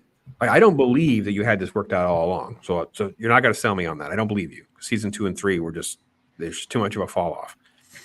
It was I so well done. I like season 3. I like with the Russians in the mall. Again, I'm just a comparative scale, not saying I didn't like that. Again, they're better than almost everything else on television. I'm not, but with season 4, they went back and it's tying so much stuff together. It's putting together this big bad and what's behind everything. It was so good. I couldn't believe it. We were talking behind the scenes to talk hard. I was talking to Loki regularly and what it's like. Yeah, this is incredible. I'm having and when the Master of Puppets thing came out, man, I was listening to Master of Puppets freaking every day, multiple times. It was the best. Reliving some youth through that. Yeah, that character. That Cobra Kai. I'm very late to the game on Cobra Kai, and it's fun. I had a talk with Loki about that as well. I think I said I think I have a lot of hot takes on Cobra Kai, and I talked him through. And I didn't care. I have a hard time with the adults in this show. The adults have terrible story arcs and don't make any sense to me. I have a hard time with shows where you go through all this work and you do different things to show a character, and then on a dime they'll undo all of it just because.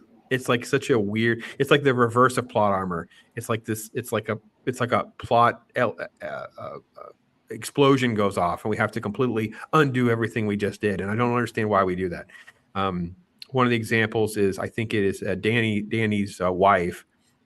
She'll act one way, and then like for 4 or 5 seasons episodes, and then suddenly she'll do something radically different. I'm like, why would she be doing this? Like, it isn't so. Again, better than most shows. Yeah, but there were so there was a lot of moments, but it's mostly the adults, and I really hate the fact that we just can't get Johnny to. At some point, Johnny, you just need a helmet, man. You're your own worst enemy. Getting drunk again, doing this again. It's like it got tired for me. It was his arc. It was Johnny's arc that made me fall in love with Cobra I love Kai. the beginning. Yes, and I have to rewatch them to get all of the numbers and stuff in line of how things change, but I love it. Cobra Kai season 1, it was one of the few shows that I completely binged in one sitting. Like I put on that. I was like, you know what? I've seen the Karate Kid. I'm familiar with. I've seen the original trilogy. We owned part 2. I remember seeing part 1 when I was real young, and then I remember seeing part 3 in the theater. I was real young. I was like 4 or 5 when I saw part 3 in the theater. So I'm like, okay. I'll watch Cobra Kai for because nostalgia and all that. And I'm watching it, and it's funny, and it's just like I'm invested in Johnny. Like Johnny, to me, Johnny is my guy, and Johnny is my guy. He is my sensei. He is the sensei of Cobra Kai, and I'm a sucker for redemption arcs, and Johnny's getting his redemption arc, and then him just like helping a kid and even becoming the Miyagi, and that one I thought was great. I watched that entire first season in a single sitting, and the only other show that I've watched entire sitting in a single sitting, it was Daredevil. The other one was Daredevil season 3. Daredevil Oh, season 3, wow, I okay. loved. I Okay. kept watching that. Like what I wanted to see in Reacher was what we got in Daredevil season 3. Oh, Like yeah, things. no, I Daredevil agree with that. season 3 felt like The Dark Knight, but you had a villain that was just like just completely just out, just completely owning Daredevil, Bullseye, and Bullseye was great in that season. Like he was just killing everybody. He was like Ramsey Bolton in that season. I know you have read some of the Frank Miller stuff. Have you read the Frank Miller Daredevil I Bullseye haven't read it stuff? yet. I have it right. I have it right up there. I have it right up there. I haven't read it yet though. But that was Because something gray and he took kind of a cheesy villain and really escalated him up in a different way. Well, he rewrote all of it. He made all of Daredevil such it's that grounded crime feeling. Everything's so real. It's about Kingpin and Bullseye and assassinations and Elektra and love, and it was so good. And the show just did such a great job of that. I think I'll finish my thought on Cobra Kai, and that was that I think the Kreese storyline and taking the dojo from Johnny and all that, it all went on way too long, and this it just all of that type stuff I think was my issue with it. I'm never trying to say it was terrible. It never was terrible. I watched all of it. I enjoyed watching it, and it was good stuff. It's just that again, it's like the Reacher thing. I'd have some grievances and things like that along the yeah, way, stuff like that. But the kids are fantastic.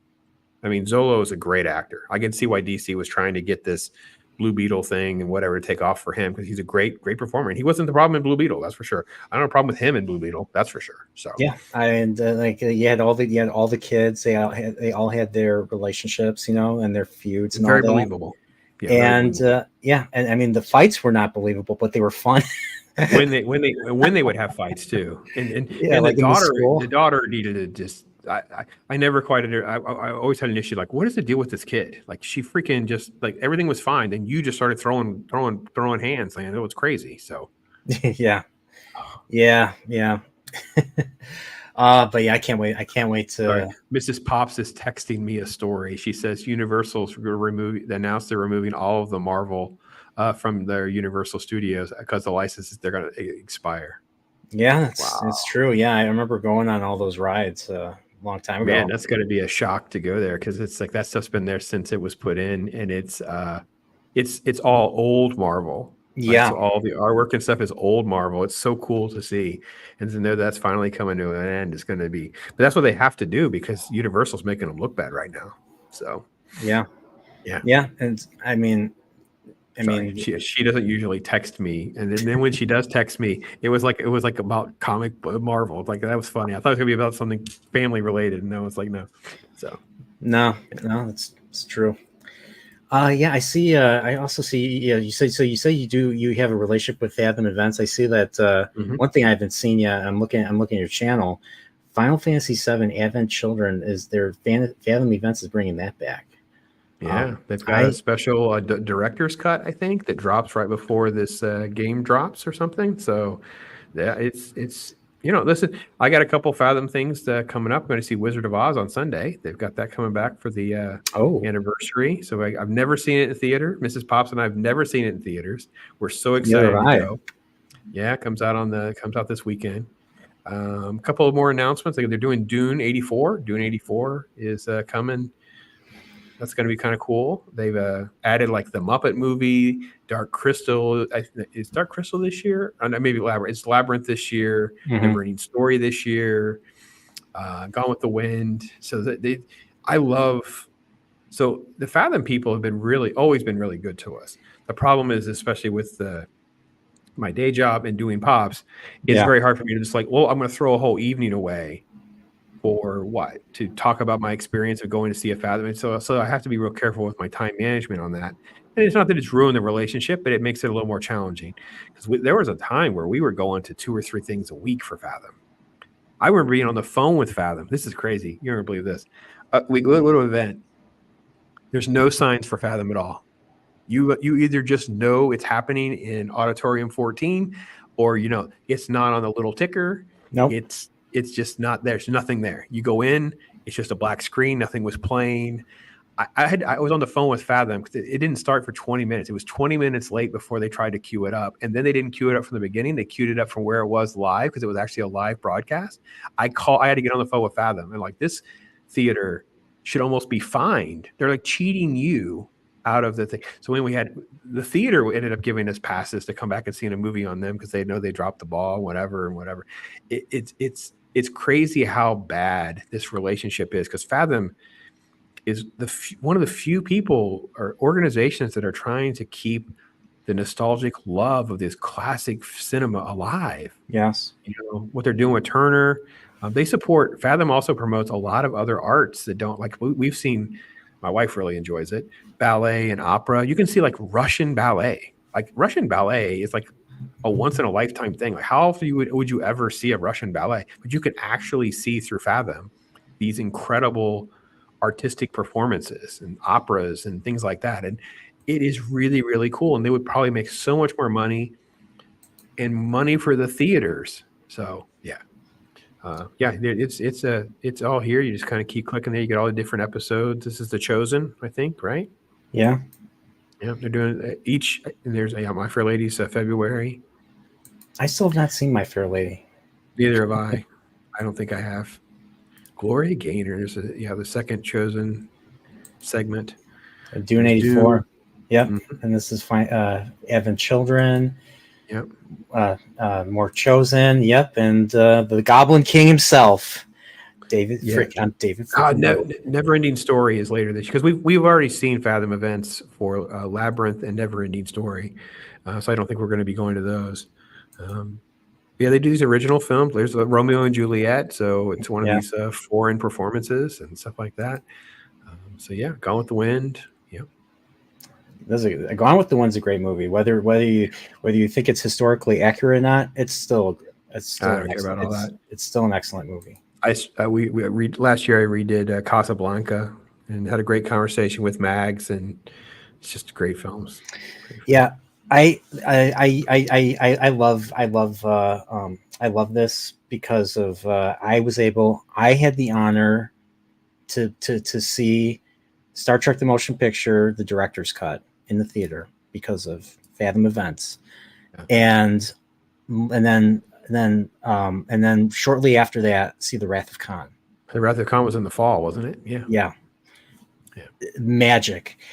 And seeing those movies in the theater, I was just like, and then seeing where especially the motion picture, the director's version, you seeing Leonard Nimoy grabbing William Shatner's hands, like, like it's like V'ger is looking for a brother and all that. And I'm just thinking, my God, why can't Star Trek be like this? I want more of that. I don't want the stuff that they're giving us now, and it just makes me it just makes me so mad. So I took my oldest daughter to see Jaws. She's grown up with Jaws, right? Because really, it's a PG-13 movie at the worst. It's really not. It's more intellectually scary than it is anything else. And watching her see that in a theater and how spooked it made her in a theater was like magic. Like she understood what I did when I was a kid. I was way too young to see it in a theater, by the way, for people who wondered how my bad child rearing was. But it was magic, thanks to Fathom putting that there for us. So, this is a great organization to support, help them pull good numbers. Blazing Saddles is a beast of a movie. You talk about a film that is completely fearless. That movie's crazy. Movie is nuts. Yeah, we can't afford to lose any of them horses. Send a couple of them. I can't say it. Yes. The irony is we got through, because we did talk hard on Blazing Saddles, and we got through and knew exactly where some of those landmines were, and we did all that. The copyright claim, believe it or not, came at the end of the movie when they're having their fist fight through the Hollywood studio lot, and there's music playing in the background, and the music got flagged, and I had to trim it to get it to go through. Yeah. Fifth Element. Yeah. We did talk hard on that too. Just watch White Christmas. Yeah, it's good. Yeah, me and Mags were supposed to do White Christmas early last year, but things didn't quite work out. So I still have to see it. Maybe I'll see it in theaters. Maybe I'll finally see it on the big screen, on the silver screen, and all that. So, but yeah, this is cool. I need to actually mark. I need to bookmark these things. I want to see like the Muppet movie. I want to see I got a lot of crap for not seeing The Labyrinth. I have not seen. I've seen Blazing Saddles. Rear Window. I'd love to see this. Seeing a Hitchcock. Seeing a Hitchcock in the Mhm. theater. Oh man, this is another. This is Yeah, another so classic. that's a fun. That's actually a really fun movie in a theater. I so what I've been doing, especially in 2024, is on a day like today where I'm going to be on your show. I usually have like one project video that I want to try to get done, and then going into my press bucket, email bucket, and finding things like Fathom to talk about. There's a couple others that I do. I have access to a. I have to have some sort of interest. Sadly, some of the content is so bad right now, I lose interest. I see it, and I see you talk about it. It'd be an easy video to do, and I just look at it and go, I'm really not interested in talking about that, even for 5 minutes. I'm like, okay, you know what I mean? So, Yeah. um, but it is a good way to hopefully raise awareness about things I think people can enjoy, and that's why I enjoy talking about Fathom and stuff like that. So, Yeah. yeah, I'm loving what they're doing so far. So I got to ask you, yeah, let's do it. Bring it. have you now I know you've done Popspective so far up to the Corbomite maneuver. Have you done one? Have you gone around to watching Mud's Women yet? Yes, yes. So that actually is uploaded. Here, let me change my thing. There we go. That is uploaded. I have not made it available like I told you before, I try not to dump all of the member stuff at once because what'll end up happening is you'll have 3 days where you get everything and then there won't be anything there won't be any new member content for like a week. So yeah, you Yeah. will drop for members here in a couple days because I've been dropping those on Monday publicly. For members, you get them earlier than that. So I'm through Mud's Women, which is actually a little bit of the spoiler of the video. It's one I actually remembered. I actually 100% remember Mud, remember the women, remember the general elements of the story, and I had fun rewatching it. That's the best way to explain it. It was the weakest episode to date. Maybe the pilot, I guess, is technically would be a weak, but I thought it was a better story. But it was so much fun to watch, for sure. Yeah, I liked you got the con man. You have Harry Mudd, Roger C. Yeah, Carmel. You have, and he's like, I mean, the original idea was human trafficking, but they decided to tone it down. So they made the women mail order brides instead. So he basically yeah, just escort. He basically takes them to plants where there's lonely men that want wives and all that. So yeah, they were supposed to go to one plan, and then he ends up taking them. He ends up scheming to uh, have the uh, have the men on the plant that has the lithium. And at that point of the shows, they were just simply the lithium crystals, not the dilithium yeah. crystals, the Right. fictional dilithium.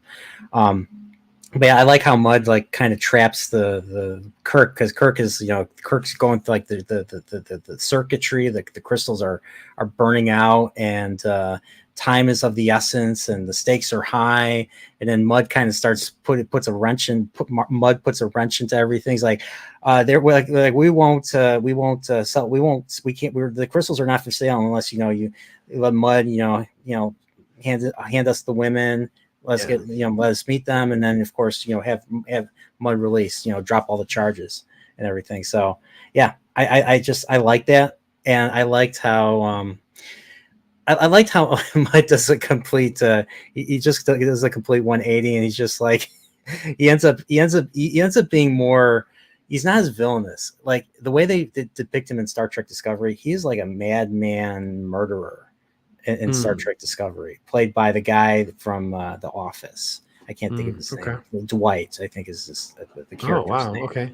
Yeah, All right. I mean, I can see the actor pulling it off at least a little bit, but I tell you what, I can't thank you enough for giving me the production list rather than just the random stuff because it does help my brain because I enjoy that. I think that probably the one value of doing this was I'm a Trekkie nerd in the sense that I grew up on TOS with my mom. She's a Trekkie. Every evening it would come on at night, and that's what would be on. But I wasn't married to it because I was also a Star Wars kid, and that's what took hold of my imagination.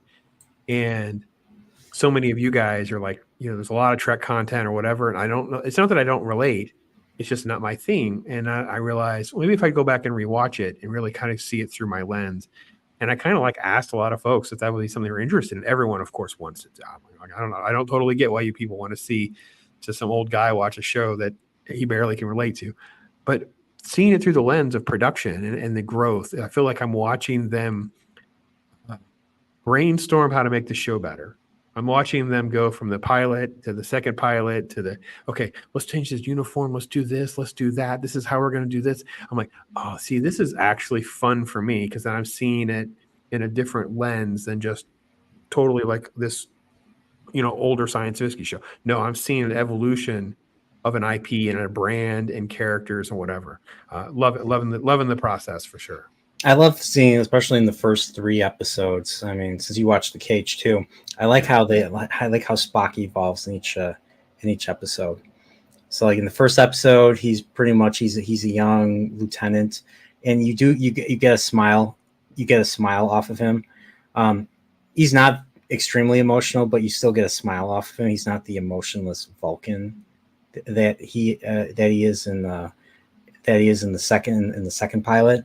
But even in the second pilot, and I've said this, he shouts orders. Mm-hmm. He shouts orders. He's not the calm, cool, dispassionate Spock that we know until I think Corbomite, and then you have Corbomite with that little banter between him and Bailey. Like Bailey is nervous, and Spock's like, what's going on with you? And he's like, I have this thing called an adrenaline gland. I know, like I like how you corrected it in the video. Yes. He's like, there's no adrenaline gland, it's adrenal. Adrenaline's a chemical. Sure. He's like, I have this thing called an adrenal gland. He's like, oh, that's very unfortunate. I suggest having it removed. Having it removed, yeah. What's your thoughts on with the Mud episode? Why it didn't go more Spock centric? Why it stayed on Kirk? Because it seems like Spock would have been immune to their effect, and he would have been one that would have been a better problem solver for that episode than the way they just basically turned it into an adventure mechanism to resolve everything. I thought that was interesting. I didn't remember those kind of details. I just remember the ladies and some of the general overview of the story. But I was expecting, as I was watching it, that Spock would stay very central to the resolution, and really at some point he was just kind of divorced from the action, and this is what's happening on the planet with Kirk. It was interesting choice. It was one of the early. It was one of the first 3 ideas that were given to Desilu and to the network. So the Cage was one idea, Mud's Women was another, and the other idea was a piece of the action which wasn't made until season 2. That's the one where they go to a planet and there's these Chicago gangsters. Oh, yeah, I remember that one. Yeah, the Prime Directive was accidentally violated. Yeah, the Al Capone episode. Yeah, the Al Capone episode.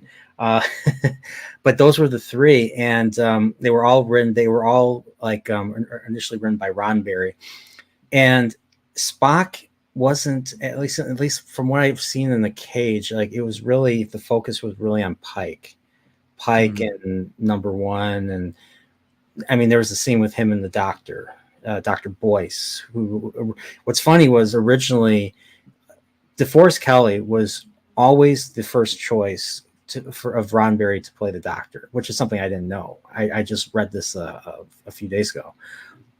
But I don't think DeForest Kelley was available, but the studio wanted him to go with somebody else, so they went with John Hoyt instead. So they went with John Hoyt to play Dr. Philip Boyce, and so, but we get that scene between Pike and Boyce in the beginning of the episode that sets up the rest of the episode, because they're bringing up all the things that that Pike eventually sees in the illusions that the Telosians give him and feed him. So but it's very clear though they wanted a show that had a strong captain as your protagonist. Yes, you wanted to have this regular relationship with a doctor. The doctor would present medical and health and different evaluating processes. Then you wanted Spock as I don't think he was a science officer, but he evolves into a science and logic. So you're seeing these concepts sort of evolving. And maybe do you know, is it because Roddenberry was bringing in different types of scientific science fiction experts, and it just kind of like it all kind of took a life of its own, or was all of it Roddenberry, and it was like trying to get the right puppet strings going? Yeah, I mean, I think it was him taking on a lot of different writers. Like he had Samuel Peoples did the second episode. Ron Berry himself wrote The Cage, obviously.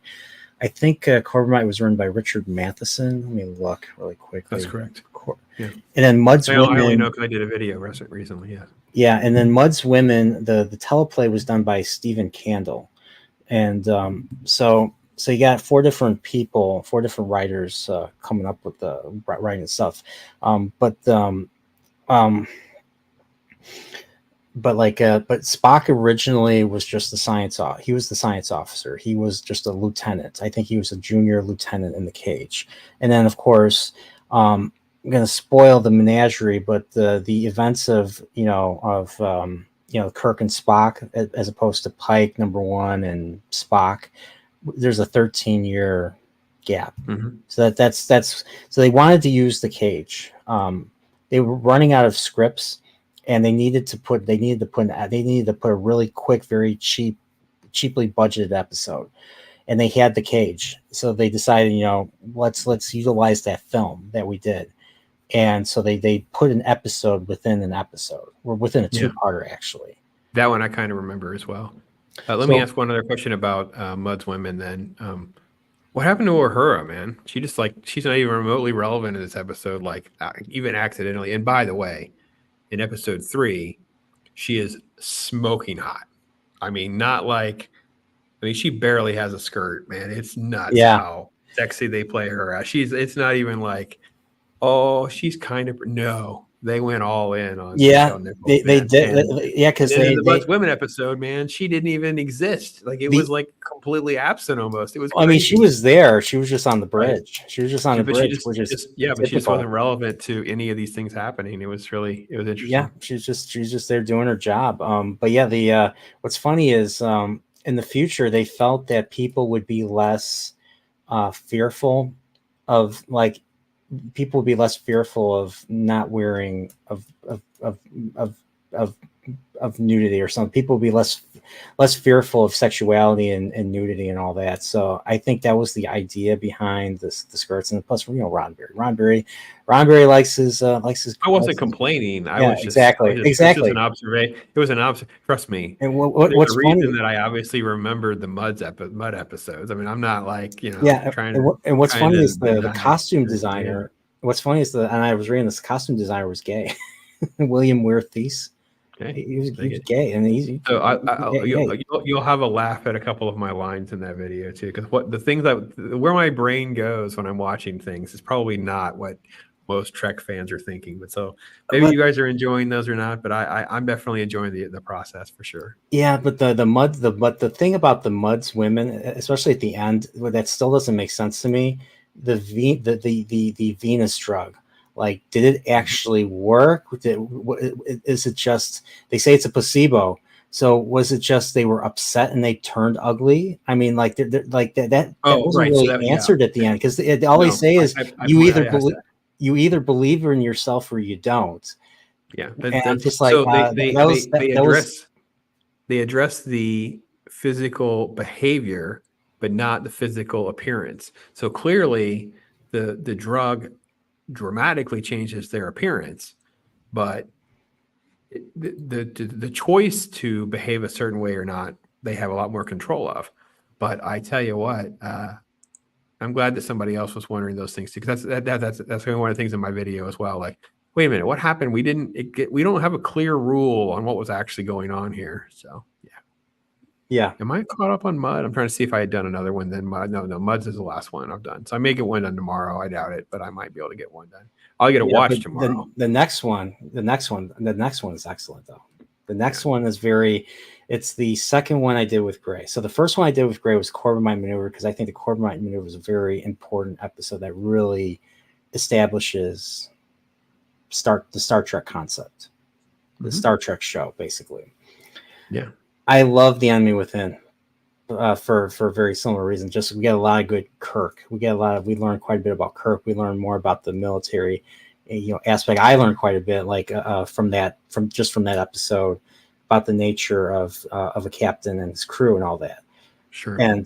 And one thing I learned from that episode, and they base Captain Kirk. The character of Captain Kirk is really heavily based off of a character called Captain Horatio Hornblower. Another based on a book series, takes place I think in the 18th century about a naval captain. The Melville? No, I think it's C.S. Forster. I think C.S. Forster is the one that writes the Hornblower series. I bought the first C.S. three. Forrester. Huh. Okay. Horatio. African Queen. Okay. He wrote African Queen. Okay. I know what that is. Okay. Interesting. Okay. Greyhound. Familiar with that. Cool. Yes. Yeah, I was right. C.S. Forster. So, yeah. So Horatio Hornblower was a big inspiration for Captain Pike, Captain April. Originally, the name of the captain was Captain April. Then they changed to Captain Pike for the cage. And then because Jeffrey Hunter left, I think they decided, let's give the captain another name. And that's where they came up with James R. Kirk. And then they changed it to James T. Kirk. Because if you remember in Where No Man Has Gone Before, you see the gravestone. It says James R. Kirk. Yeah. And everything. So, but that's what I said. I enjoy that process of seeing the show evolve and change and mature and really find its lane on who the characters are. Because I think that's what's fascinating about this show is they had just so many ideas and so many interesting concepts. Like even through Mud's Women, it's still not the communicator that I'm used to. It's still not the phaser that I'm used to. There's still things that are evolving as we go along. So I really do enjoy that. And yeah, Luis is absolutely 100% right. The 60s women wanted even shorter skirts for sure. Mm-hmm. For sure. Yeah, and now they won't even. Now like what's funny is they make these shows like Discovery and Strange New Worlds take place at the same time as the original series, but then they completely just like disregard the original series for the sake of modernity. I'm like, then don't freaking adapt. Don't freaking put something from the 60s and try to make something take place at that same time. Like seriously. So yeah, they do that in Star Wars too, where they do all this stuff that happens before New Hope, and you're like, well, where did all the minorities go? Well, where did all these other people go? Because they're not around later. Like you set these things up and you put people in charge, and they must have been a complete failure because none of them are around anymore and things like that. But again, you're not supposed to think about those things, Nerdporeal. So yeah, I mean, like, where's Dr. Boyce? Where's Dr. Boyce? He's gone. Right. He's not in Strange New Worlds. Where's Ensign Tyler, the young rapscallion? You know, where all the other men on the bridge? It was all men on the bridge except for number one, played by Majel Barrett, and that one Yeoman Colt, I think was her name. Mm-hmm. Yeah, and that was it. I mean, that was it. So. And then you watch Strange New Worlds, and the entire bridge is like. I'm not watching Strange New Worlds. Mostly, yeah. The entire bridge. Don't get too far ahead of yourself selling me on all this. I'm not trying to. I stopped watching it. Yeah, I mean, yeah, but that's what Strange New Worlds is like. Literally wants you to choose between that or TOS. I'm like, TOS. I'm going to choose TOS over that any day. I'm going to choose TOS over anything. Yeah, my goal would be to do TOS this year, and then next year maybe do videos on the Trek movies over the course of the year, revisiting those. Because I mean, Wrath of Khan is the only one for me. That's the one I could tell you every time I watch Wrath of Khan, and maybe I watch one of the other ones. Because last year I did do the original motion picture in Wrath of Khan, but I didn't proceed. So I'm not opposed to watching them. It's just that I watch Wrath of Khan regularly, and everything else I'm just sort of like, on in comparison. But that's just me. Going back through them again, maybe I can fall in love with certain ones again or something like that. So I'm enjoying the process, that's for sure. So he tasks me. Pops tasks me. I do. So yeah, do you need to go now to I do step out just for a second. I check in with Mrs. Pops every evening. I work at a different place, so I do check in with her. We actually have a goat in labor, so I was expecting a call. When I got that message earlier, I thought it would be her, like, oh, because it's stressful when you have livestock because you don't want them to get hurt, things like that. So, but yeah, I just need like 10 or 15 minutes. I'll be right back. But we're gonna let Nerdporeal run his own show for a minute. I mean, what's this? Does it need me? Doesn't need me. I'll be back in a minute. All right, thanks, Pops. So yeah, so now you guys are just you guys are stuck with me now. So yeah, so how's everybody doing? It's the first time I've ever had to kind of be the sole host on a Chillporeal, because usually we're pretty consistent, 4 hours, 5 hours, 2 hours, 3 hours, and everything. So yeah, I there's just yeah, I mean there was the that there's just that announcement with the there was just that announcement with Roadhouse that they did. And I don't know if you guys, anyone in the chat's been following up on, like, video game stuff. Pal World's been talked about quite a bit. Um, Basically, a Pokemon Breath of the Wild, Legend of Zelda Breath of the Wild mishmash with some shooting elements, I guess. Um, yeah, I mean, I'm just looking up just looking up to see if there's any news to um, go forth. But yeah, I'm curious what you guys are looking forward to. Like, I'm looking forward to the next Dune movie for sure. Like, they're bringing, Fade Rotha as the main villain in that one. Austin Butler's playing him. Um, I'm just and I don't know. Have any of you guys seen the Alien? What was it called? Romulus, Alien Romulus. Like, yeah, the new Alien show is called Alien Romulus. I you know I don't know if, I don't even, I'm not going to watch the trailer. I'm probably going to get hit with copyright. But yeah, I don't know. Like, I don't know anyone that watches the Alien movies at all, but I I wanted to like Prometheus. I wanted to like Alien Covenant, but they weren't made well. But I don't know. I might prefer them over Alien 3. I definitely think I prefer them over Alien 3 and all that. So, and Alien Resurrection for sure. So, uh, but yeah, I'm trying to see what else is going on. So, uh, let's see. So I'll show the shirt again. So I made this shirt for Pops. B Nerdporeal. It's from my it's from my 100 subscriber video that I did. So yeah, I just came up with this. Be Nerdporeal. To be Nerdporeal is to be happy. So and I spelled Nerdporeal wrong the second time. So I spelled it right the first time. I spelled it. I released this the second time like this. So I don't know. I'm thinking maybe I'll retool the design a little bit and everything. But yeah, that's kind of what it is right here. So yeah, and it's 10% off. So be Nerdpoor is the code right there. So Last Airbender I do want to see. Last Airbender I do want to see. I haven't seen I haven't seen the original anime, the Avatar show. Probably the Dragon really liked the trailer.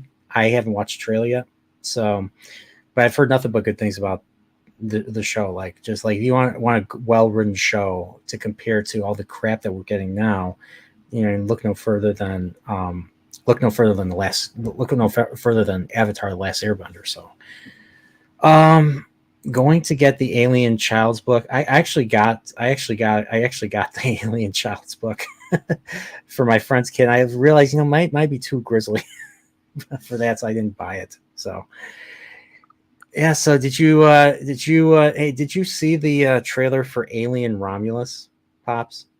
No, no. Now, I don't know. Do you even like the Alien series and all, or no? Is not your I love the first two movies. Completely Yes. not like one another. I love them. I Yes. love the concept of both of them independently and together. They worked great. The third one I have mixed feelings about. Um, there's parts and aspects of it that I like, and I love. I know how much of the studio meddling and some of that kind of stuff that's going on. So the Romulus thing is teased. Is this the film or is this the It's a show? TV show. This is the crappy TV show. Okay, I got it. Okay, I know which one this Yeah. is. Yeah, this the female agenda show. I'm familiar with a lot of the news coverage around this. That would be something I will probably review, to be honest. So, yeah. Yeah. Alien. Wait. So it's a film now. Wait. I thought this Well, was a show. this is this is a film. This is the August film. Okay, yes. Alien Romulus is the film directed by Fede Alvarez. So this is not the TV show. TV shows has the guy from Legion, Noah Hawley, attached to it. So this is an actual motion picture, and it sounds like it's set in between Alien and Aliens.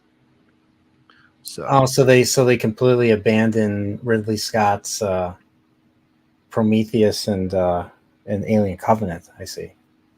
maybe this is similar to how flippant they are with, most of their stuff like Predator and things like that. They don't really plan it all out. There's no, like you said earlier, there's no Bible, there's no rule book, there's no you can't do this.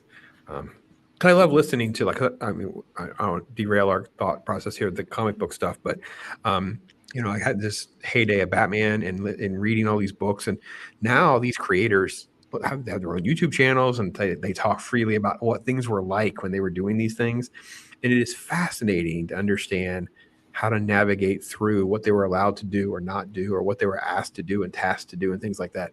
And then you contrast that with this sort of like free spirit, willy-nilly nonsense you hear these creators spouting off about. And I keep thinking to myself, is it a business?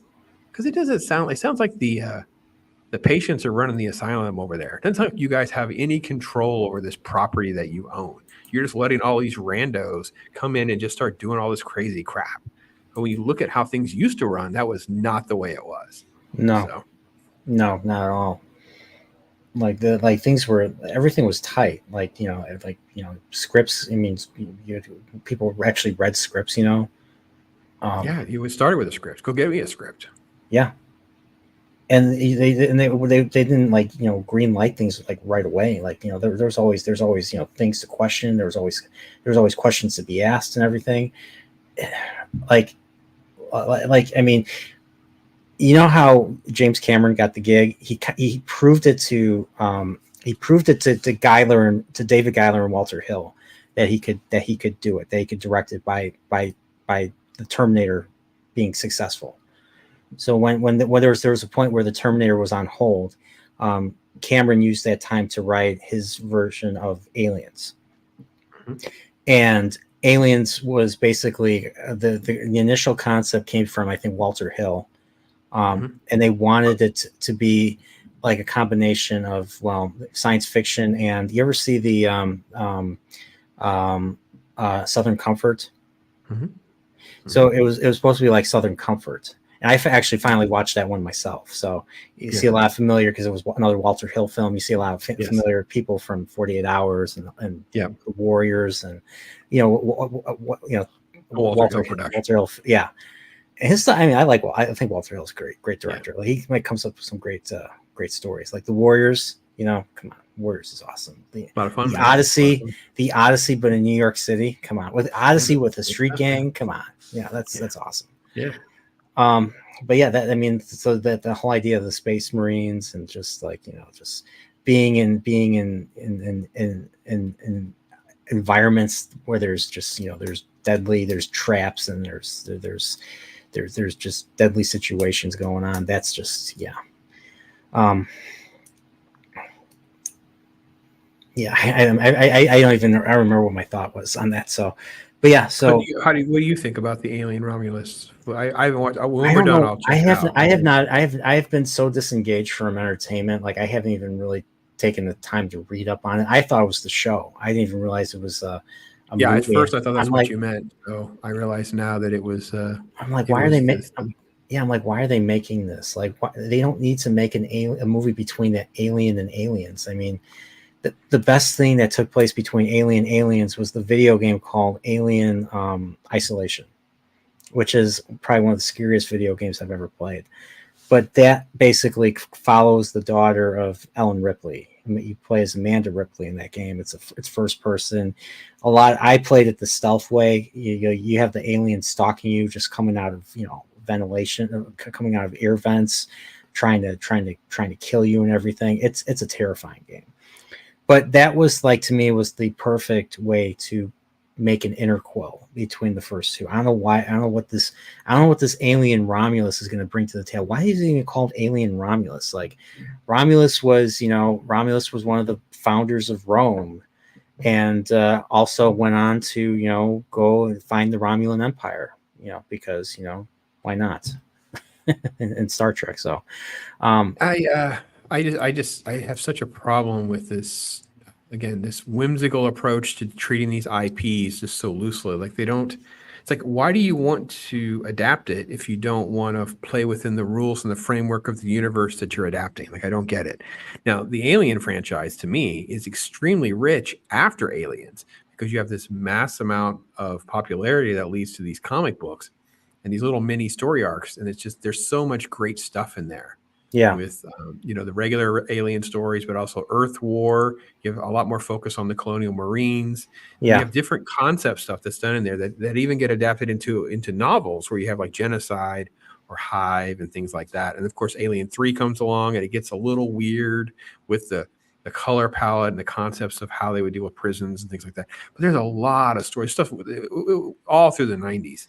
There's tons and tons of great stuff that's out there. So and instead of using that, they decide to write their own stuff. they That's just come up with some rando story and they're going to shoehorn it in. And yeah, I've not been it's like the kindest to the direct to Hulu approach to things. I thought Prey was mediocre. A lot of people liked it. I thought it was very mediocre. Didn't make a lot of sense yeah, in a couple. Prophet. Prey, Watch Prophet of the Dragon's video on Prey. Like that movie. Like the girl is the cause of like of a lot of bad stuff. yeah, So it's it's rough. So that was rough. I didn't care for that. Their Hellraiser, thought the same thing. I was like, well, I mean, they're not the worst things in the world, but that doesn't make them good. And they create so much more problems than they do anything that helps your franchise grow and things. And the other thing too that really bugs me with all of this stuff, and it goes back to your track, it goes back to everything. They used to actually want to make money off this stuff. Used to want to sell merch. They want to sell action figures. They want to do things that would actually profit the business. I have no idea what the end game is with some of this stuff because the end result is never any of that. It's completely no, nuts. it's I don't understand. yeah, I Don't don't. understand at all. Yeah, it's There's nothing about Star Trek Discovery that has generated a resurgence of them having action figures for everybody to buy. There's not a no. single buzz about, I mean, and then half the stuff that Marvel and Disney do ends up at an Ollie's. I don't know if you guys have Ollie's where you are up there, but down here, that's our discount place, right? Where it's where all the crap that doesn't sell ends up is in an Ollie's. Yeah. Yeah, I go there regularly with my wife, and I'll wander off to go make videos on the walls, literally walls of Chang Chi toys that still exist. Just so you know, yeah. Funny little story. I tried to get rid of my after Game of Thrones ended, and you know the stuff that came with it, how terrible the ending was. I decided to get rid of all my Game of. I had all the Blu-rays. I had seasons 1 through 7. I wanted to get rid of them. The place I went to, the disc replay place I went to, wouldn't take them. They're like, sorry, we have too many of them. Wow. They came in. They came. I'm like, did they come in shortly after the show ended? And he's like, yes. I was like, oh my god. I laughed when I heard that.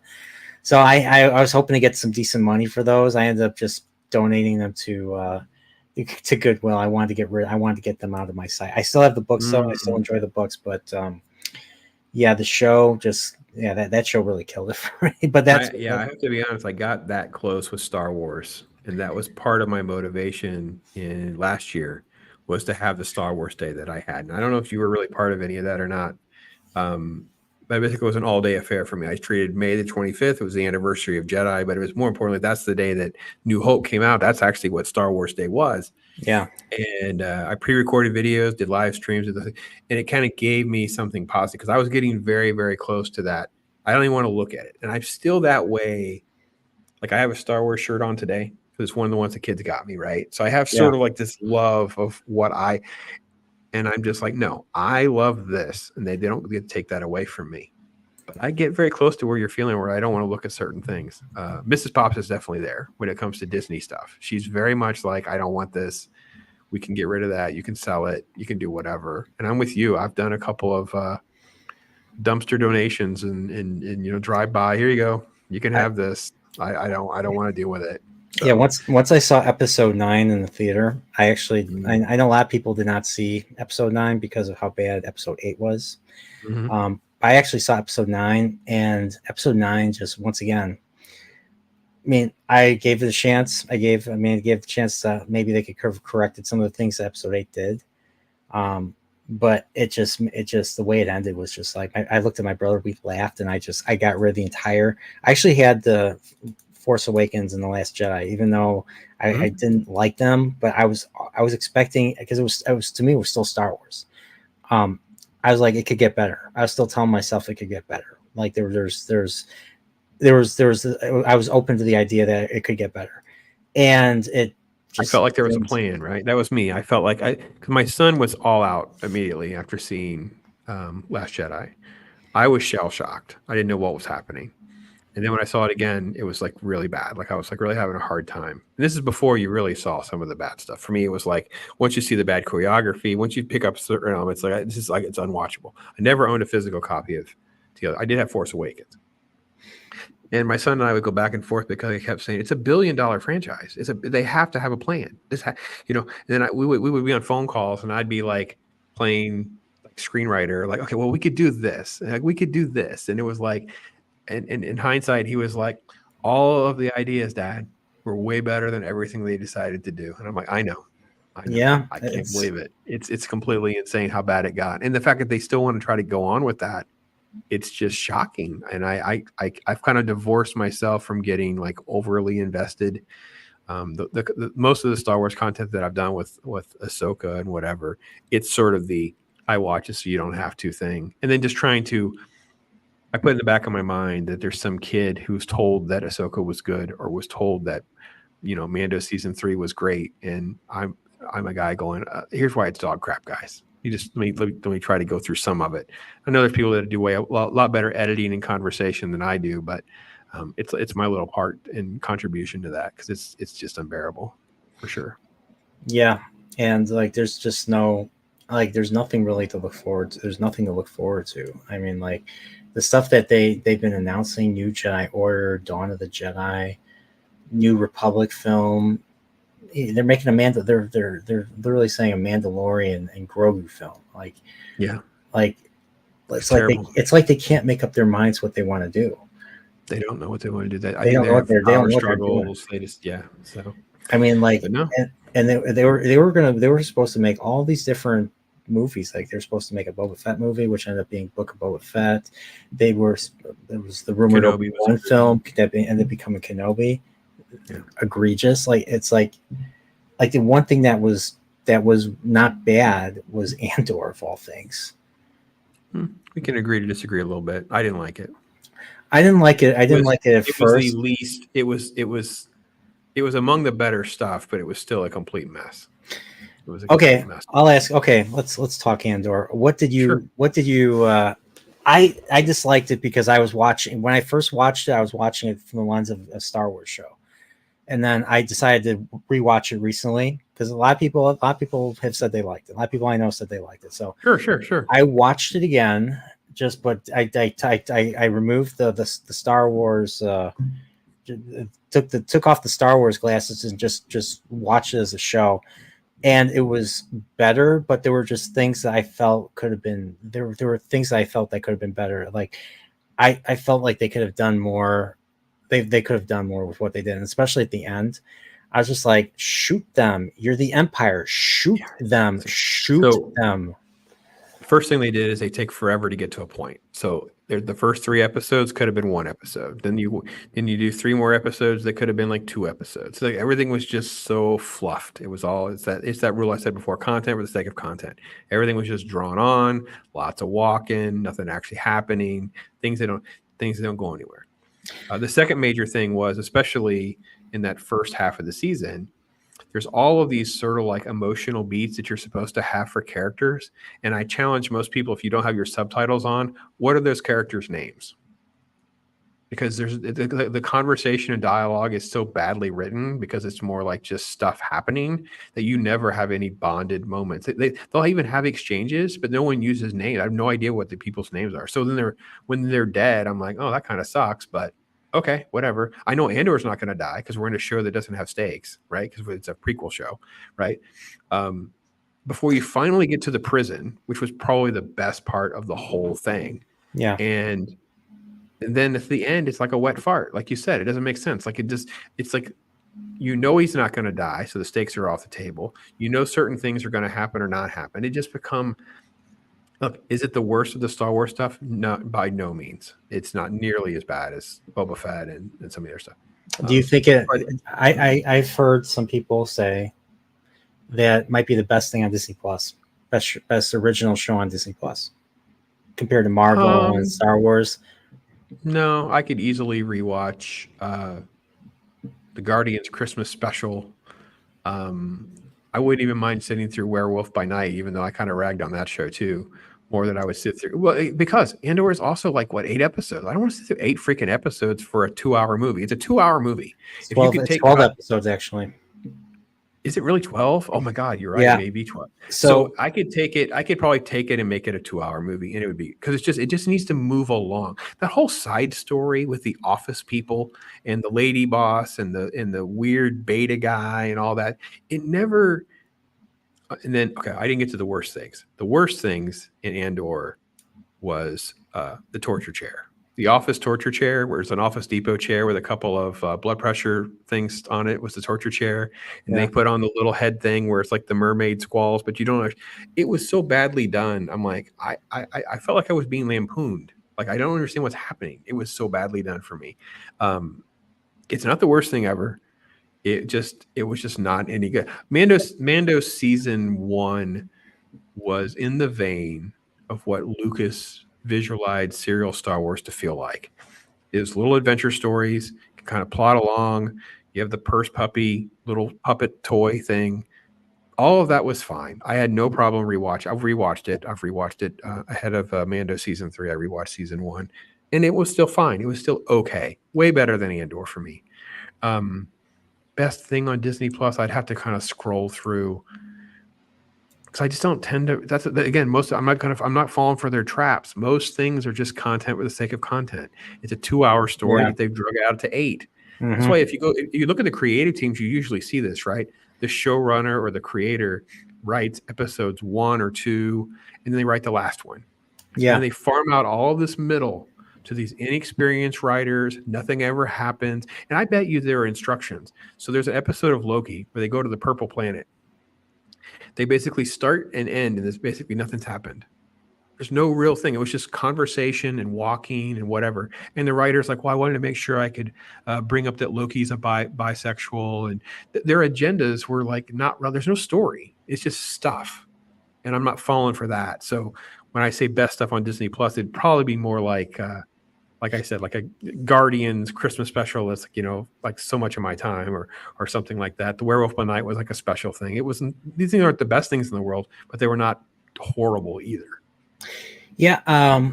One thing I'll say about Andor that I did like, I do think the final arc, the last 2 episodes, fell short. The first arc, like you said, was slow. I agree with that. Could they have condensed into 1 episode? Yeah. I think the first arc they could have easily done that. I like the second arc though. The second arc I actually really liked, where they're on Aldhani and they're planning the heist and all that. I liked the build up to that. And one thing I like that a lot of Star Wars doesn't really get right. I felt legitimate danger during all the firefights that they had, with the exception of the ending. But the episode 3 firefight, the episode 6 firefight, the episode 9 was the episode 10 firefight. I thought those were pretty heavy. I mean, characters were getting killed. I mean, they added a whole bunch of characters to get killed off, obviously.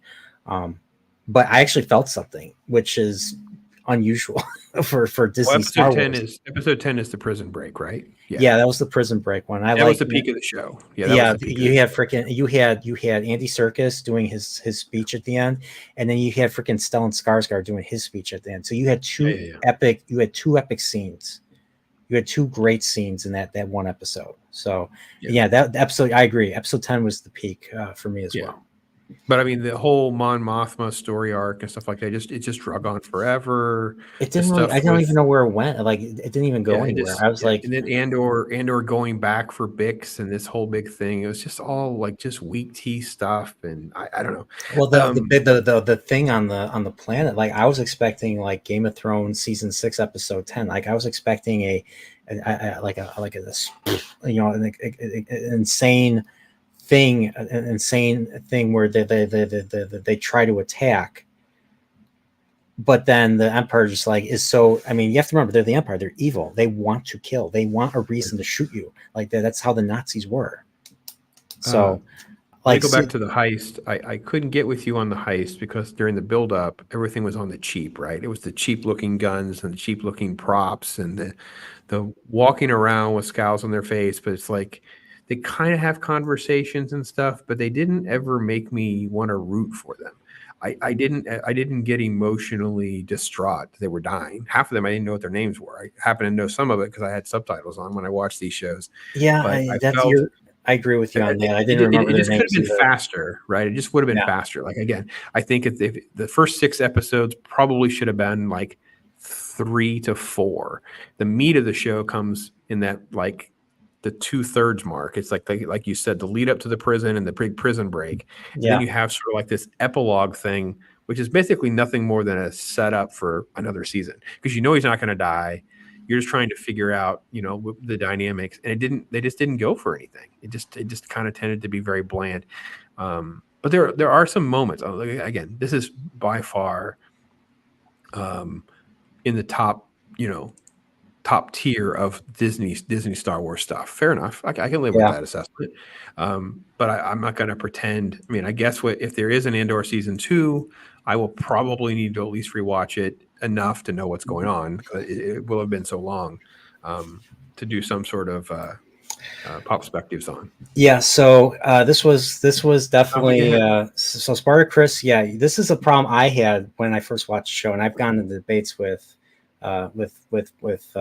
friends about this. So they should not have started the show with him looking for his sister, and they're not gonna follow it up that with what's her name, Aunt Petunia from Harry Potter. I forget her character's name. Yep. Marva. She's like, Merva don't look for. Mava, something Yeah, like that. Yeah. she's like, don't look for her. She's dead. And this was the last scene before her character dies. And I was kind of surprised, like she dies off screen. Other like they show a lot of characters die off screen. That kind of takes away like it, I'm watching this like the boy that had the bomb that made the bomb at the end of in the Mhm. finale. Like I was like, why is he making a bomb? And he's looking at a hologram of his father. Like what? I'm like, I forgot what happened to his father. What happened to his father? And then a few episodes before, when they first took Bix into custody, they also had his father in custody, the one that's sheltering that communication device that Right. Bix uses Right. and He all that. runs the Yeah, he outpost. Right. runs that. Yeah, and so they just said, "Oh, we're going to execute him after this," and they didn't. And the thing is, they didn't show it. They just said it. And I forgot about it, and I didn't even like, is he dead? So that was another issue I did have with that. But the whole episode was about this particular thing that Andor stole. The series should have began with him stealing that thing and not looking for his sister. Like the Yeah. first. There are moments where you feel like they're going to get him to become the Han Solo for this group, right? You're going to move him forward to be this adventure type hero or whatever, and it just never really happened. He still just kind of wanders around and just kind of Yeah, it's a very meandering sort of feel with it. Like I said, it's the biggest problem with the show is the fluff. It's fluffed up. It has just a whole lot of wasted time in it. It's not terrible. I'm not one of these that needed to see Jedi. That needed to. No, it's okay. I'm fine with that part. I just needed more stuff to happen. The things that were mostly interesting was the prison and Andy Serkis and the dynamics that expanded their universe. It made things interesting. Like, oh wow, that would be kind of cool to see how they dealt with prisoners and dissidents. And then, oh, their forced labor. Look at them making pieces of a Death Star, pieces of a TIE fighter. Okay, cool. That actually was the best part of the whole thing for me because it was an expansion of the universe in a way that was interesting to really have it seen on screen, even though it may have been in the EU novels and such. So, but yeah, we're everything this Mouse House touches just turns to crap. What are some of the, did I oversell Reacher for you? I feel bad. I think No, it's no, in I saw hindsight. Reacher. I saw Reacher years ago. I really enjoyed the first season. I Okay. watched it, and yeah, season. I think I didn't. Reason why I watched season two was because of your video and all that. No, I've heard. What was it? Wasn't you? You didn't oversell it to me. It was. I heard it was, and it's a thing now. Is that you have these really stellar first seasons, but then you go into another. Nowadays shows don't get better with follow up seasons. They don't really learn. They actually end up making more mistakes than anything else. And season two is just no exception to it. I mean, it's not egregious like let's say like Westworld season two was compared to I season couldn't even get one. through that. Yeah, Yeah. I couldn't get through season 2. No, I How do, think that how part do of you feel about Reacher's difference is Mando? I was going to ask season before. 2. How do you feel about Mando season two versus season one? I was really quite bored in Mando season 2. Um, because the adventures didn't even have anything to do with anything. The saving grace of Mando season 2 was the Luke Skywalker stuff, because not just because it was also some cool fan service or whatever. It kind of gave us an ending to the Grogu nonsense. Like, okay, now it's over, Yeah, right? Everybody's got a they purpose. undo it, and then they undo They that scene undid it in in an episode Book and a of Boba half of Fett. Boba Fett, and I just Yeah, couldn't believe. I was like, they cannot get out of their own way. I was so like, this is why Boba Fett was the worst one for me. It's like it destroys Boba Fett, and it also undoes the Grogu stuff. It messes up Mandalorian, because now there's no reason he ever took his helmet off. There's no reason that he did anything. It doesn't. See, look at you. You're trying to book. get a rise out of me. I see what you're doing. No, I'm not trying to do that. I only do that. I only do that to angry Canadian. Oh, well, you know. Love you, angry Canadian. But no, but like I knew Book of Boba Fett was going to be bad because of the way they depicted Boba Fett in, I think it was episode 9 or 10. He gets beat up by those female Mandalorians. I'm like, this is supposed to be I was checked out long before that. badass Boba Fett that trains freaking Jaina Solo in the expanded universe, and and is This is the dude that talked back to Darth Vader 5 minutes ago. The next thing you exactly. know, he's living amongst the natives, and he didn't really get himself out of the Sarlacc pit and crap like that. And I kind of joke, because I did a video on Star Wars Day on that comic book. There's a comic book where he actually gets out of the Sarlacc pit, and I joke because he ends up back in the Sarlacc pit. And I joke because I bet Marvel was told, you can do this issue, but he's got to go back in the pit. When the writer was tasked for the reason of figuring out how they would get him out of the pit and then back in the pit. The show was just so demeaning. He never has his helmet on. He was carrying around his helmet at one point. I mean, I couldn't believe this is the bounty hunter. This is supposed to take place after Jedi. He was doing this. I see this all the time. Couldn't believe it. I could not. This show, and then the Vespas, right? The Power Ranger looking Vespas. Yeah. They're driving around their little scooter. I mean, this show was an abomination. I couldn't believe how they're riding around the raincoat. It was just all treated with just such frivolous garbage and whatever. So Mando 2 was sluggish. And again, my praise for the finale of that always seems like it's the Luke Skywalker stuff, but because I did enjoy it. But it's really because it was a resolution. It was a stopping point. So with Mando season 3, I couldn't believe we're still doing it. I'm like, after Boba Fett, I'm like, what was the point? You guys changed the whole landscape. But now he's staying and helping. He's helping Boba, and he's doing all these. Like, so what's the point of Mando 3 now? It's all completely different. Well, it wasn't. It was about, well, Mandalorian is caring about Bo-Katan. It could be about other Mandalorians or whatever. I'm like, I don't care about them. I don't care about them. Yeah, they copied. They literally ripped off, and I've said this before. They've ripped off Lone Wolf and Cub because that's what because Luke Skywalker making Grogu picked either the lightsaber or the helmet was like Ito was like Ito making his son Daigoro pick either the sword. If he picks the sword, he will go with his father and wander and do jobs and all that. Or if he picks the ball, he'll join his mother in the afterlife, whereas his father's gonna kill him, slay him. So they copied that. I mean, I saw that. I was like, oh god. I was like, oh god, I know where that's from. anybody knows where that's from. And the thing is, Lone Wolf and Cub is actually a really well written story, well written manga, and I read great some of it. 6 films. And the 6 films that came out in 1970 are awesome and ultra violent. There's a comic book by Frank Miller too, by the way. What? What? A Lone Wolf and Cub. Really? I had no idea. Yeah, I'm pretty sure he did an adaptation. I'm 99% sure. I mean, it's so awesome. Like they would never do it now. It's about a father and the son. Father, and he has the son. He has a carriage for his son. The carriage is full of booby traps and weapons hidden throughout it. So, like that carriage is what saves his life when he fights a battle against a like maybe not a legion, but like a platoon of soldiers trying to kill him and all that. And they have weapons. They have gunpowder and all that. So it's ridiculous, but. Yeah. So yeah, we're 2.5 hours in. So we covered. What are you doing What are you doing that you enjoy now? Where are you at on what is giving you some positive vibes? And so I always call it the scale, right? What are you putting on the positive side with some of this other stuff right now? What like shows or? You got to be doing something to get. You got to feed your nerd joy side, you know what I mean? So I talked earlier about Batman animated series was my therapy session through last year. It drove me week to week to have something positive, because the worst Batman animated series episode is far superior than just about everything else. So it was easy to always make sure I didn't ever get like low, right? And this year we had Reacher, we had a decent show there. Obviously, Godzilla -1 was good, and there's been a few things along the way. It's a smattering. I'm getting some decent comic books for a change, so there's a few things for me. What's working well for you right now?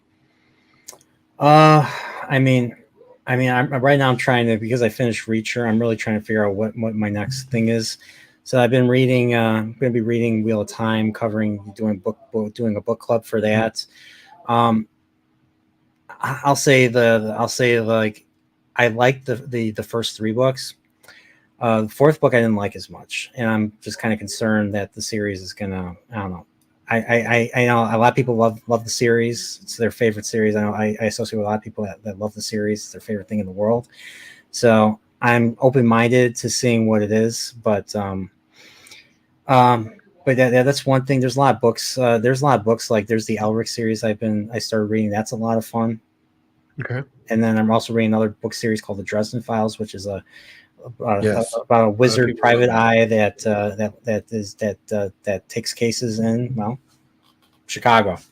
So speaking of Chicago, have you seen The Bear? The Bear? Mm-hmm. No. Oh yeah, it's a fantastic show. I hadn't watched it, and then it made Copa's top list, who was like the 5th person who told me I should watch it. Is that the one with the chef and all that? Yeah, the restaurant. Okay. Yeah, the pitch of it, and if you watch Copa's video, he kind of mocks it. It's like, the pitch for this sounds like it's going to be completely awful, and you get into this show, it is so beautifully executed. I love The Bear. I thought I agreed. I can't wait. I'm going to be on with Zach's talking about The Bear in just under 2 weeks. I have issues with the finale of season 2 in a way, but this is definitely one of the best shows that's been done. It's way better than Reacher.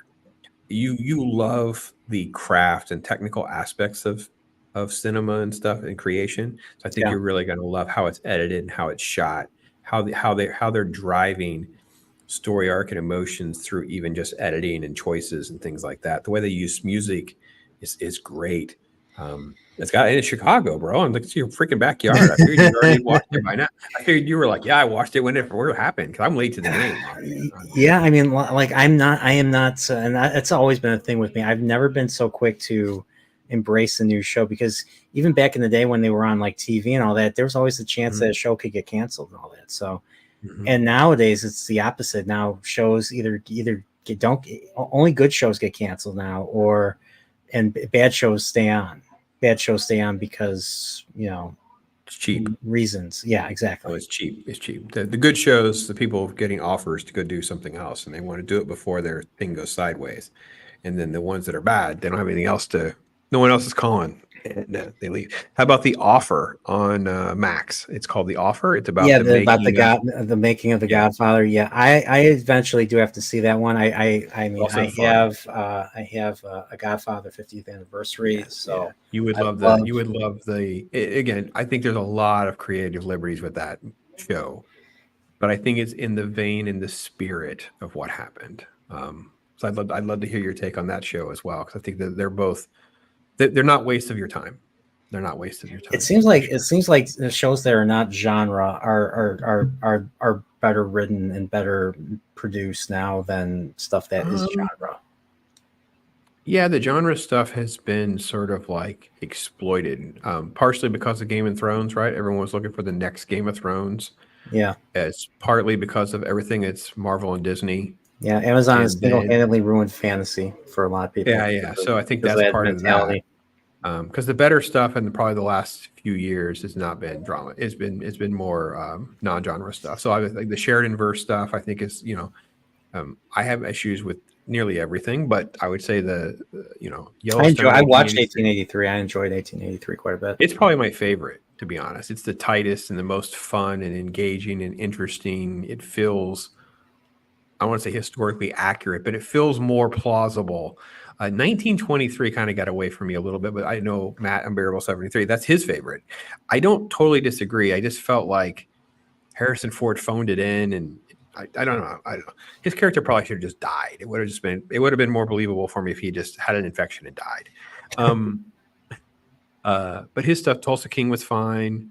Mayor of Kingstown, I enjoyed things like that. So again, these are like 3 out of 5, 3.5 out of 5. They're not. It's not like I'm telling you. This is now the Bear starts to push that a little. I hate calling things great but I literally can tell you that there's a back-to-back episodes in season 2. That once you get to those episodes, there's about 3 in a row. It's some of the best TV you can imagine. It really is. Yeah, it's fantastic. Okay, Fantastic. So I'll yeah, keep put the I'll, Bear on your radar screen. It's only 2 seasons, but they're right. short. I think it's 8. I think they're 8 or something like that. They're not Oh, too long. it's 2 seasons. I thought it just came out. Okay, No, I think season 2 is the one that everybody was like, there's an episode in season 2 that's just so well done. and it's the It's yeah, guy from Shameless, right? I think so. I haven't watched Yeah. Shameless. Okay. Which Yeah, Shameless that takes and place in Chicago, South side Succession. of Chicago. Yeah, Succession's kind of on my radar now, where I'm like, I never did get around to that. So I started watching that one. My Prophet loves Succession. It's funny. There's points where it's really good and it's really funny because they're all assholes. Like they're all like they're pieces of crap. Like they're rich pieces of crap. It's yeah. um, I know that show just recently ended. But after season 3, I kind of stopped. I don't know. I wasn't as into it. I didn't find it nearly as engaging and everything. hmm. So, but it was like, I have a hard time with political shows because I covered so much geopolitical stuff for so long that I don't find House of Cards to be that fictional. I don't find Veep to be that fictional. I find this to be a reflection of populations of how things operate. So when I saw Succession and I see certain things like that, I think to myself, that's going to bother me because I know that these are kind of like that's how they are. So it's going to bug me. I need to watch. I do need to watch House of Cards. I heard like House of Cards first couple The seasons are really first good. couple seasons, it's too disturbing because it is so much. Again, I'm not trying to say people get murdered on purpose, but I'm just saying there's been some sketchy things that have happened in our history that basically everything else is 100% believable. I mean, I've interacted, I've interviewed leadership, I've interviewed candidates for the top office, I've talked to ambassadors. This stuff is these are not the best of our society making decisions for us all. So the fact that fiction imitating art, imitating life, life imitating art, all that circle, yeah, it's kind of a snake eating its own tail kind of stuff. So for sure. Yeah. So you wanted to ask about? I'm sorry, I'm taking over your show. I'm sorry. I'll let you ask the question because I have one for you though. But No, ask your question. you wanted to ask for like comic book recommendations and stuff like that. So I needed to know though, like what like, what do you like? Who do you like? Like that's my thing, right? So I got 80 years of comic books to pick from. It's like, well, do you have a certain character that you really do Um, like or not I like, or mean, something? How do I I'm know? open You know what I'm to saying? I'm open to a good story and everything, you know. So I Okay. mean, so right now the only comics that I have, I mean, I have a comic adaptation of the first Wheel of Time book. I have a comic adaptation of the first Game of Thrones book up there. Um, I like Daredevil, so Gray recommended Daredevil by Frank Miller. Yeah. Um, It's the best. It's the goat right there. Maybe and down the rabbit hole then. yeah, and I have some manga. I have some manga Okay. and some comics based off of properties I like. There's a Legend of Zelda comic that was done by Okay. Shotaro Ishinomori, who created Kamen Rider and Cyborg 009. I'm sure you never heard of those. Those are Japanese shows and all that. So um, Um, but it sounds like you would do well with like standalone stories and things like trade paperbacks and things that are concise and not just sending you down a random loop. So I would say that, like Batman, The Long Halloween would be a great one for you to kind of put on the radar screens, kind of a standalone detective story for him. It holds up really well. It's I've like heard, yeah, 13 issues, so it's long enough, but it's not like labor intensive. It's not like me trying to have you read Nightfall, because Nightfall's a long process, right? It's a long thing yeah, breaking the Batman thing. But Long Halloween would probably be at a tight list. I think you like that. All the Daredevil stuff you're going to love because you already like Daredevil. So yeah, once you're down the rabbit hole with Miller, you're going to go down the rabbit hole of, because even when the other writer comes in and then Miller comes back, and then when another writer comes in, yeah, they still follow the Daredevil Bible. They don't mess it up. So you're yeah. going to be very happy with basically it's years because it's so good for so long. I'm talking like from issue 158 to 230. So that's 4270. So you're talking like 6 years of comics that are.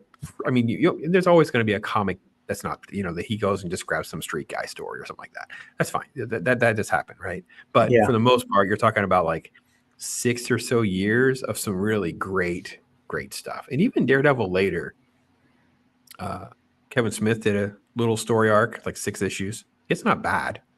Um, Michael Bendis comes in there. Brian Michael Bendis comes in there and does some Daredevil and stuff. They have the Echo that's introduced. All of that is fine. It tends to be It tends to not be as much superhero stuff. It tends to be a lot more about humans and drama and Matt being a lawyer and do people know who he is or not and relationships. But it's done pretty well. And they don't forget to have action. It just tends to not be this focus. Miller rewrites the whole Daredevil universe. So I think you'll really be down a rabbit hole with that kind of stuff. So that's kind Yeah. of where that kind of stuff would be. Um, trying to think of some other, and again, it's more like the classics. You know what I mean? I just always try to encourage people who are not into comics, like like what type of characters do you like? There's usually a mainstay story or something like that that you can enjoy. And then there's certain things that just serve its purpose. They can just be fun for the sake of fun. Like some of the old school McFarlane Spider-Man and McFarlane his work, Jim Lee through X-Men and things like that. So these are things that they're fun. Things like that are always good. So Yeah, I grew up watching. I grew up. I mean, I love Batman. I grew up watching. I mean, I never read any Batman comics. I was never a comic book guy. But I watched. I mean, I watched the original '60s show. I've seen all the feature films. I watched the animated show back in the day. The original animation. I didn't watch like any of the stuff after the original show. Um, well, Batman and Year yeah, One would be the next thing. Like it would be Batman Year One and Long Halloween. And they're self-contained stories, and you've seen many of these elements adapted. They all have their fingerprints all over the movies and TV shows and things like yeah, that. So you'll see where they've lifted out pieces of. Everyone will probably throw you towards like Dark Knight Returns, and that's fine. It's almost like cliche to recommend because it's one of these pivotal books, even for me. yeah. I've But heard there's about just Dark Knight Returns. Yeah, yeah, it was this pivotal book because it's the future of Batman. And it's dark, dark, dark, things like that. And that's fine. At some point, pick it up and read it. But I think that for someone who just wants to kind of dip in, enjoy a self-contained story, and do whatever, some of these other ones I think are a lot more grounded for what you're interested in and things like that. So I don't know. You'll keep in touch with me. Let me know. I thought we'll kind of pick up because with the Angry Canadian, it's the same thing. And it's like, well, what do you want me to? We kind of had to piece out like what you might like, and I've got yeah, him down the rabbit hole of Gunslinger Spawn and and Ghost Rider, and I encourage his love of dinosaurs and find some good, cool books here and there and stuff like that. So Yeah, I mean, I love seeing comic adaptations of of books and everything. Like I was reading I also, I mean, I don't have a physical copy, but I have a copy of of a Dark Tower story, Stephen King, oh yeah, Dark yeah, Tower yeah. story. There's a, I Mike mean, Murphy work on there. Like that. yeah, so, um, yeah, I mean, I don't think I finished Watchmen, Alan Moore. But I did enjoy what I read so far. So That's yeah, so the fascinating thing about that is there's almost like two or three stories happening at the same time, but your brain tends to process the one. And then when someone starts to point out the layers of the other stories and other story elements, you start to realize why it's a classic. So it's a yeah. fun one. It's the fun one to kind of visit for sure. Dwayne is here. Yeah. Dwayne's one of those big comic book nerds. I have no idea why this guy does not have a channel or something because he knows so much and definitely has his finger on the pulse of what's good and not good. Yeah. Great resource for sure. So Batman Year One, Long Halloween, Dark Victory. Okay. Yeah, yeah, those are three that are just easy to read, easy to get in and out. Year one is only 4 issues, so it's just Miller. All right, here's the new version of what we're going to go with Batman, and then they move on from there. And the Long Halloween and Dark Victory are sort of like outside the normal continuity. They're not part of like the monthly book. They're like their mini series, 12 and 13 issues, I think, is what they are. So Okay. their, And their you art said, is their art is different and stuff like that too. It's interesting. So, and I think you said Batman is like your all-time favorite comic yeah, yeah, it's kind superhero. of 50% of my collection was Batman, and everything else was 50%. That's how one sided it is. I've always been attracted to that. It was so the Batman '89 movie is what really made me start collecting. Like it kind of got. I mean, I had comics when I was a kid. Avengers was a big deal for me. Things like that. But the collector part of me, like I've become a comic book nerd every week. It started with Batman '89. My friend and his brother happened to have a bunch of graphic novels. I read all that and I went right to a Walden Books at a university mall and bought all these graphic novels. And that's how I found Miller. Miller, of course, did Daredevil and Elektra. So that was it. That's the journey. And it never stopped. And I think Batman has this. It's not that his rogue, well, it is his rogue gallery being better. I would say Spider-Man and X-Men have decent rogue galleries. But Batman's rogue gallery for me is so much more interesting because the diversity of the type of villains is so different, right? Reading a story about him fighting Clayface versus Mr. Freeze or Catwoman, Penguin, Riddler, we can keep going. It makes it easy to find something fun to read. You know what I mean? Where Yeah. even with Daredevil really you had to be creative with how you wanted to kind of work in like street crime. Batman has such a rich environment. That's notwithstanding his interaction with other superheroes and things like that. Because it's just a regular dude with his brain and money and ingenuity and gadgets. And so the writers, I don't know. I just always really enjoyed the journey. I like a lot. I mean, I like so much stuff. I'm not trying to say I didn't. It's just that was the one thing that I was always really into for Yeah, sure. I love I love the Rogues Gallery too. Batman's Yeah. Rogues Gallery is awesome and everything. Animated show really opened me up to the wider world of Batman lore and all that. So I mean, like you said, Clayface and like Well, they took like a I saw regular. Poison Ivy for the first time in the animated show. Two Face for the first time in the animated show Yeah. because Yeah. the animated show preceded Batman Forever and Batman and Robin. So Yeah. They took characters like Mr. Freeze who were just kind of like afterthought rogue gallery villains and really made them A villains. were they? They I mean, really the show. so Miss He was Mr. Freeze wasn't originally because I know the old '60s show kind of had like they created their own villains as opposed to the original Mr. Freeze comics. was a pretty cheesy looking original concept back in the day. So yeah, he and most of the iterations of DC, you go back and you're like, whoa, it's radically different. But even like in the more modern time before the animated show, uh, a lot of those characters were not like these top tier type villains. And it was all the animated series did a great job of really changing some of the thought of how some of these villains could be approached. And Yeah, this is this boom that's happening during the late 80s and the 90s. I tell people if you go back and you look at my collection of like Batman and Detective, there was never a time you didn't want to buy another comic book, because it seemed like 2 or 3 issues with Joker, 2 or 3 issues with Riddler, Penguin, Catwoman, Mr. Freeze, Clayface, a rando gang situation breaks out in Gotham, and it's more like about the police force, whatever. Okay, let's get back on task. It's so and so got out of Arkham. It just never stopped, and they had 2, 3 different books happening with 2 or 3 different approaches. The art was just, it was unchained. Now, again, other stuff was good too. I'm not trying to take away from X-Men and Spider-Man and some of that stuff too. It's just the fact that for me, I didn't have a downtime with Batman for years. I mean, I had every single issue of Legends. I was there on the first day when Legends of the Dark Knight came out, and I had a long box full of every single book. I had a long box of Shadow of the Bat. I mean, I have them all, and it's like, so you had everything Batman from the very first issue. no, these are from the newer series, not the OG series. Okay. So my Batman stuff, I probably had every issue from around 400 forward up until the 600s, when I started kind of had family and stuff. So, and I would be in and out. So if I got out of comics for a while, I'd go back and I'd fill in my holes, my spots. But so I have a lot of stuff from like before Batman 400. So Batman 400 is a milestone issue. We forgot the date for you. When it was published. So I had everything from there forward, well into the 600s, and all the way through to, ultimately I had everything all the way through to the whole end of into that run, which was in like 713 or 716. Okay, Batman 400 came out in 1986. So I had everything from there all the way forward.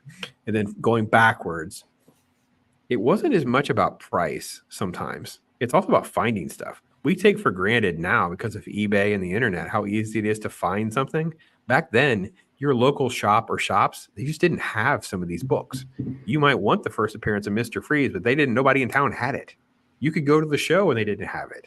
So my collection of stuff that was older, and Detectives, the same thing. It was in the 500s, and I had that from that point all the way forward. But going backwards, I'd have like random issues and things like that. And I have a lot of issues to this day. Actually, I just went through a book. I was pricing comics to sell. And I had some Battlestar Galactica books that are just like reader copies. They're kind of beat up. They're newsstand. They're not my standard, basically. So yeah, that's what I could find at the time. You couldn't find them. So when I did find them, I just bought them. That was it. I had to get them. So that's really cool to hear. I definitely want to check out some Batman comics. But so I know you said the animated show is the best Batman. In your opinion, that's Batman animated series was sort of like the best all-around representation of Batman that we've seen. The Nolan films are fine. I think I like them. I like the first two, I think, more than even other people do, because I think it was a close. It was a good effort for Nolan to say, if I had a guy who really tried to do this, it would probably be a lot more industrial. It would be a little more like regular tech adapted for the Batman.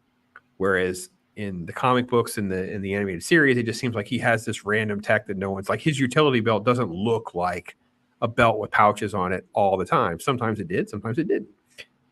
So that live action was now. Dark Knight Rises got the wheels come off the train a little bit there. I didn't care for their Bane at all. Where's the trigger? Where's the trigger? Freaking it was just I mean, he's not even Spanish, and it's a freaking mess. Bane is a great villain. Hasn't been done right. And Tom Hardy's clearly not. Tom Hardy's only 5'9". Tom Hardy's only 5'9". Well, yeah, and Bane is just this great villain. But there are pieces of things that are done well. I actually think Batman Forever.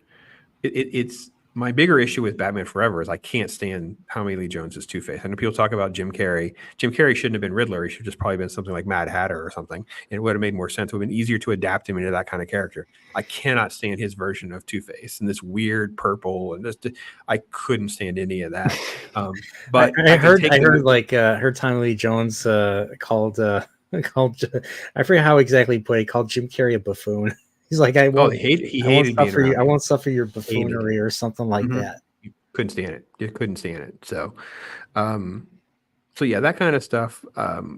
and that's why you said you'd watch Mask of the Phantasm. And it's like, yeah, it's the best. It's sort of like the best film because it kept the essence of Batman animated series, but they were like the handcuffs came off to make a film. So like we were talking about it before the show. I think we were talking about how there was actually blood splatter, and Yeah. he knocks the tooth out. Yeah, because they weren't under the constraints of the TV rules for kids and things like that. They got to at least spread their wings a little bit. They didn't go crazy. They still didn't make a film that the kids couldn't go see. It was just like, well, parents, you're going to a theater, you're seeing a movie. Yeah, it's not like the Killing Joke or anything like that. So no, oh god, that adaptation was cringy, bad. I almost walked out. That was rough. the Killing Joke. The animated one. Now I forget. Alan Moore did the Killing Joke, right? He did the comic book. The comic but book. they adapted for an animated movie, The Killing Joke, and I couldn't do it. Was it not added faithful? stuff. Was it not faithful to the comic? Oh god! Oh, they stopped the whole comic book and just we're gonna have this new implanted story arc where Batman is with Barbara, and I'm like, I left. I went into the lobby and I filled up my soda and I sat there and debated whether I was going back in or not. I'm on a press pass by you. I'm supposed to be doing a review of this freaking thing, and Yeah. I literally was that outraged. Like I cannot believe this is happening, and it was rough. It was rough. Now the animated Dark Knight Returns. I think they did 2 parts. I think Long Halloween's 2 parts. Those adaptations were fine. They're not perfect or great, but they were fine. They're okay. So I didn't even know those were adapted. So I'll have to check them out. Yeah. But yeah, like going back to Mask of the Phantasm, I liked one thing I did like. I liked how Bruce was basically. I liked how like that one. What was her name? What was the name of the girl? What was the name of the girl in that movie? I forget her name. Was it Andrea or something? Dana Delaney's character. Yeah. Right here. Should I get it real quick? He sees her. So like we get a nice beautiful backstory of yes. Bruce, and we see this backstory as he's kind of talking to his parents. So his parents are dead. At least we didn't see them die, because I mean, how many times are you going to see? Martha. What was the name of the father again? Thomas and Martha Wayne. How many times are we going to see them die?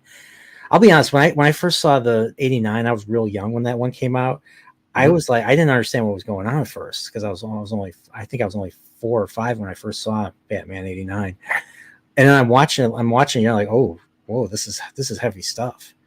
And so for all this time, I always thought like Joker canonically was the one that killed Bruce Wayne's parents, and then I find out years later when I watched another show called Gotham that wasn't that actually wasn't, and and the irony is, and I'm sorry for those of you at home who don't know how passionate I am about this, all they had to do was to not have Nicholson pull the trigger. They could have had Joe Chill work for Joker in the flashback sequence. And he's like, hurry up, man. And he could have been the one that has the famous line about walk with the devil in the pale moonlight. But having Joe Chill, all they had to do was just one little tweak there to not have to change all of the mythology, and they could have made it work. But I'm with you. I'm sick of seeing it because they don't do it right. Like Snyder tries to do it with the whole nightmare, like Bruce is tormented by their death, so that's why he's having nightmares. It keeps coming up because of that, right? He's reliving it, but he still doesn't quite get it right, and he won't. And they can't leave it alone. They're always doing like the pearls are bouncing in the street. They just can't leave it. Same thing with Spider-Man. How many times we need to see Uncle Ben die again? Like, oh my gosh, please, let's just.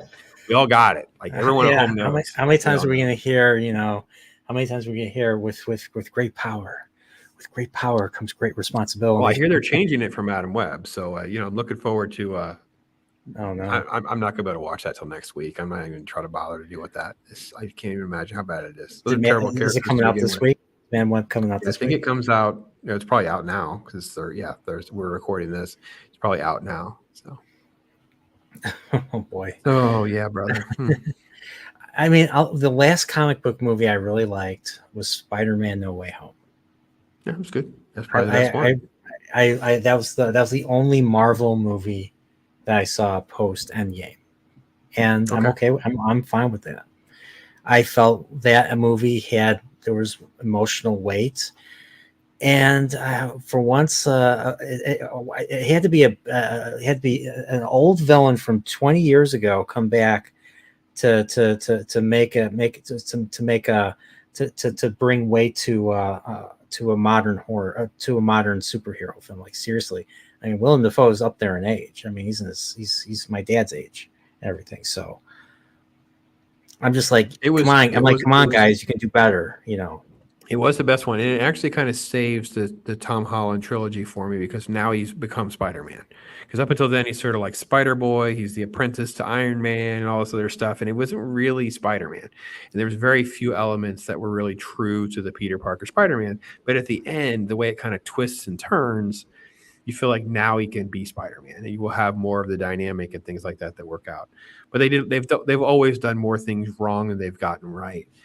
But you haven't really missed anything. I mean, I guess Guardians 3 is probably the best of the new movies, but it's still too long and needs to be. It should have been like a 2-hour movie. It meanders, but it has a decent villain, and the Rocket story is emotional, but it's just so drawn out with wasted time and Marvel jokes and stuff that doesn't matter and stuff like Yeah, So I liked. nothing like it. Infinity War and Winter Soldier and all the Okay, really good stuff. I didn't see. Excuse me, I didn't see Guardians 3 yet. I did. I did really like Guardians 2. Like, I I don't know how you Okay. felt about Guardians 2, but I think I really like that one. Um, it's more like a fun movie for me rather than like a good movie for me. Like it's okay. Yeah. So Guardians 1 I think is great. It's in like probably my top 5. Hmm. Um, it's fantastic. We will turn on Guardians 2 because my daughter and Mrs. Pops, they like watching it. It's fun.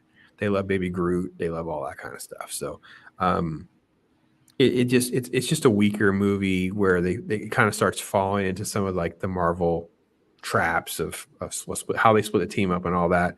Um, but it's fine. I like seeing Kurt Russell. I like I'm a huge Kurt Russell fan. So yeah, that all works for me too. That's fine. Is Stallone in Guardians 3?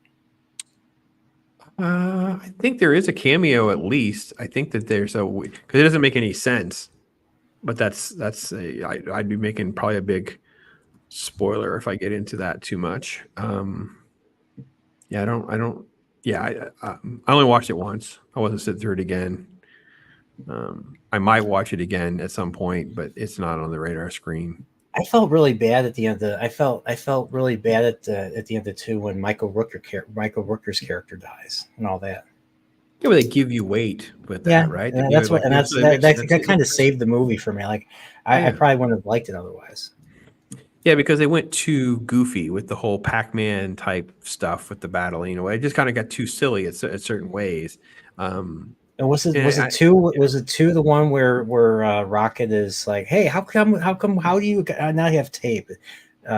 What was that 2 when he's asking for tape and they're like, Oh, right. Yeah. There's like, yeah, hey, he's crawling through the little thing. I need tape, and there's no tape jokes, and yeah, yeah, and then you have the whole thing with Adam Warlock, and again, this is just a typical things kind of get away from them, but it wasn't. It was still in the same vein with the first movie, so I'm in the same universe.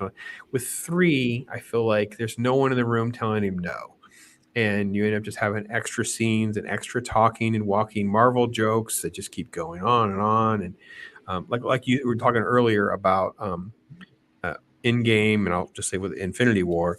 So this Gamora that we get, it doesn't make any sense on why she behaves the way she does. It's terribly done.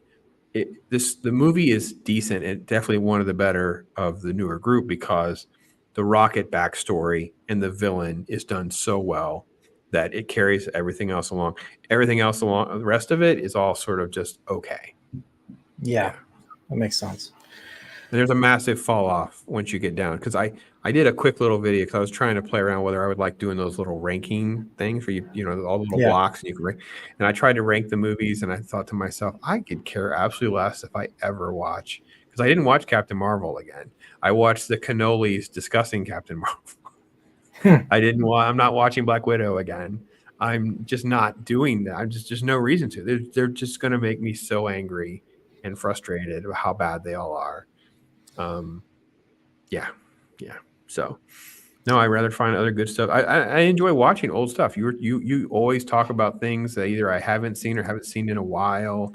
There's many other creators that are kind of in our circles that do that, and I think that's part of what it kind of makes a lot more fun. Not getting ourselves so caught up because there is, like I said, there's 80 years of this stuff, man. Yeah. There's 80 years of stuff to pull from. Why get so bent out of shape?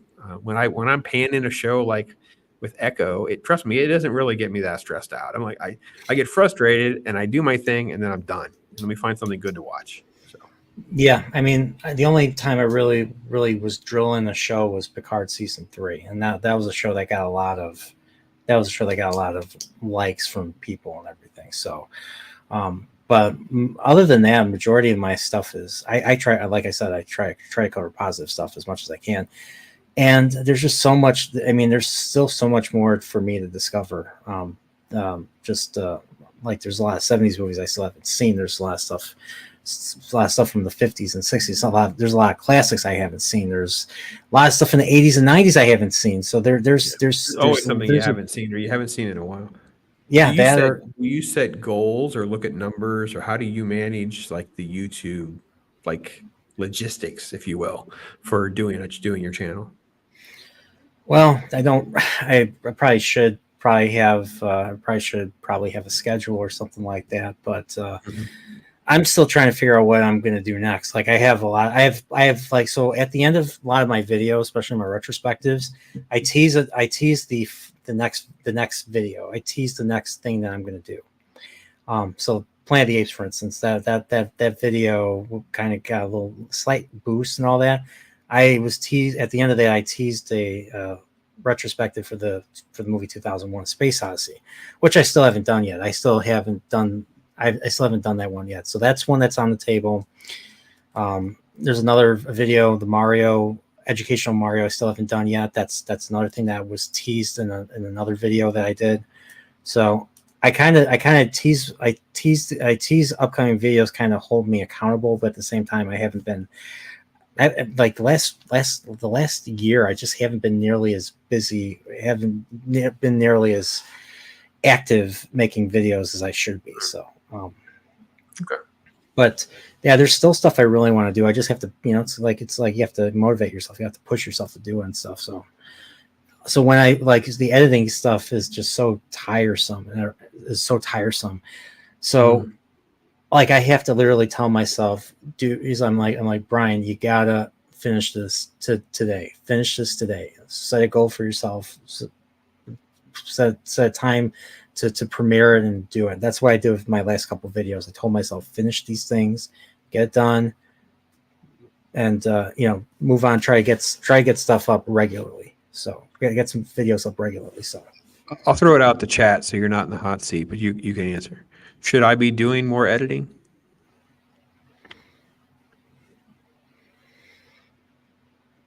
You've seen my videos. I'd say I'm probably close to 90% of me just telling you how I feel, maybe going through some talking points, evaluating something, blah, blah, blah.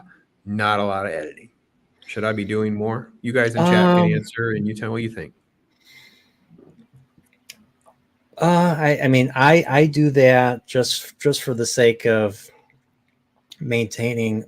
I'll try. I mean, and it might not even work, but I add clips and stuff just to kind of keep like, I don't know. I'm only judging it based on my perceptions.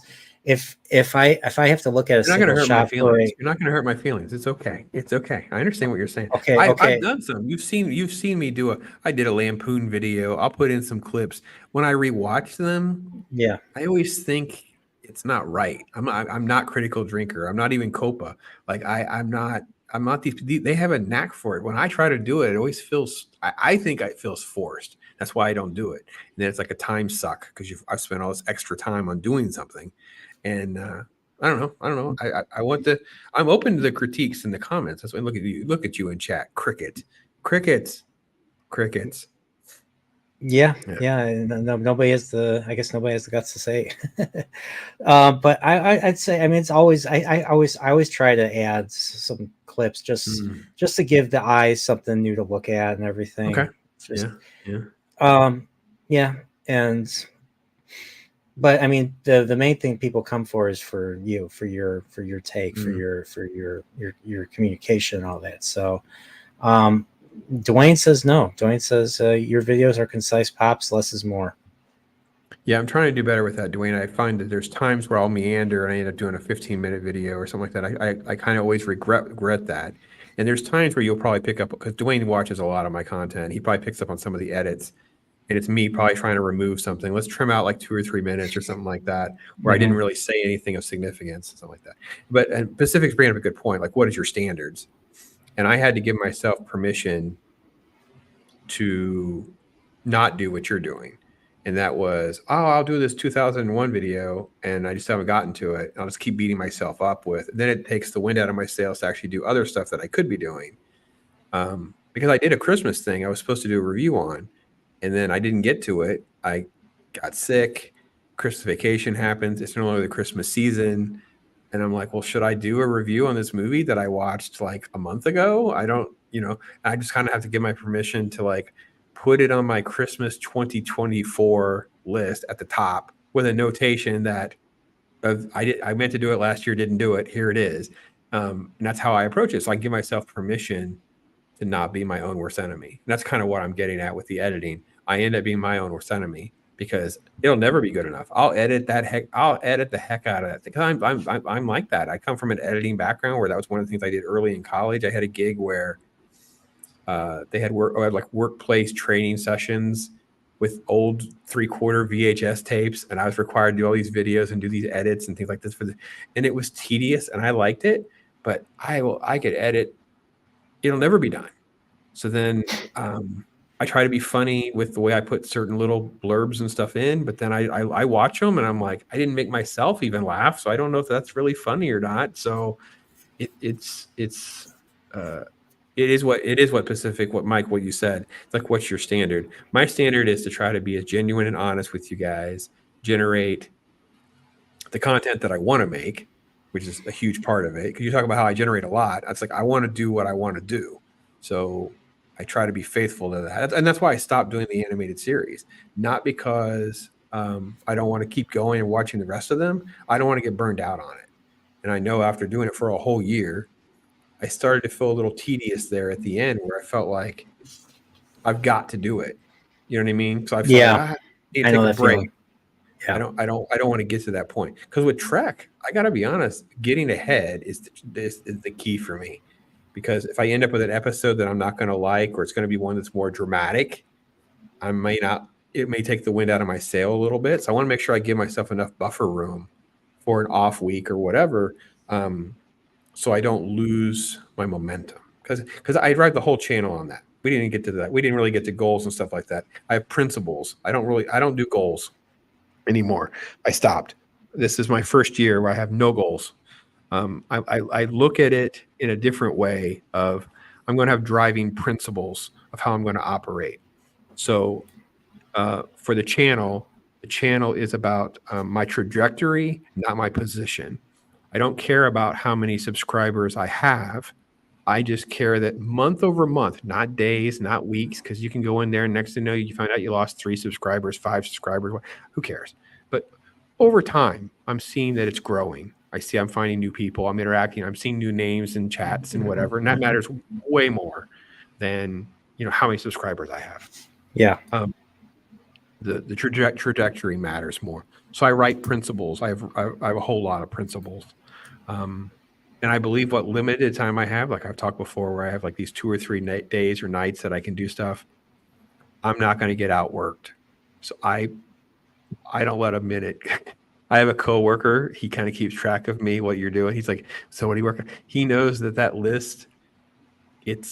I just shared it with somebody. I had a stream with somebody. I can share with you when we're done. I'll show you what my master list looks like. I look like a freaking OCD crazy person with all these colored highlighted things in there. I'm not going to get outworked. I'm not going to get out hustled. This is what I want. So the only way to do that is to go. So take out the ands and the us. Sometimes I do. The most frustrating for me, and I know I had a video today where it didn't sound right. The mic was off. I'm not in my normal. I don't have a place. If you guys haven't figured out what's happened, I don't have a place. So I'm in like a bigger room than I was in before. The sound sounded weird, but there really wasn't a way to redo the whole video. Anyway, the second one I did sounded fine, so I don't know what happened. So I've done that though, Mike. Gone back and done that. So I've done that too. I've done that, especially when I'm not scripted. Yeah. Very little of my stuff is actually what I would consider scripted. I will have a lot of notes. I will have bullet points. The more complicated a movie is, or if I have no interest in a movie, like, I mean, there are movies where I'm like, well, I got to review it. I'm going to have to take notes.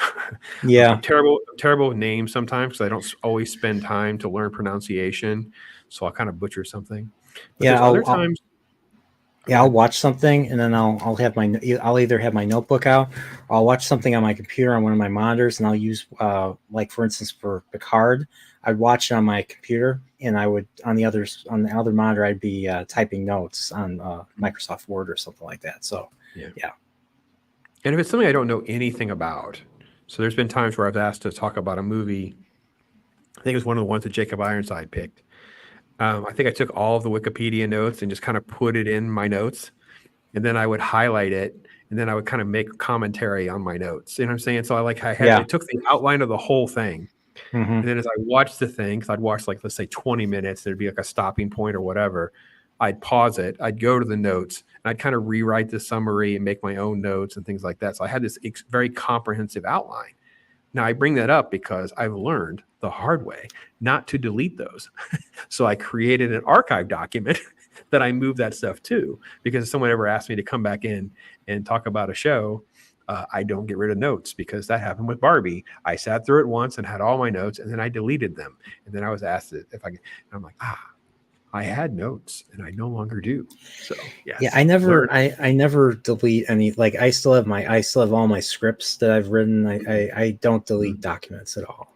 Yeah. The only thing is I'm starting to run out of space. So I have like 5 or 6 external hard drives on my desk right now. So yeah. But yeah,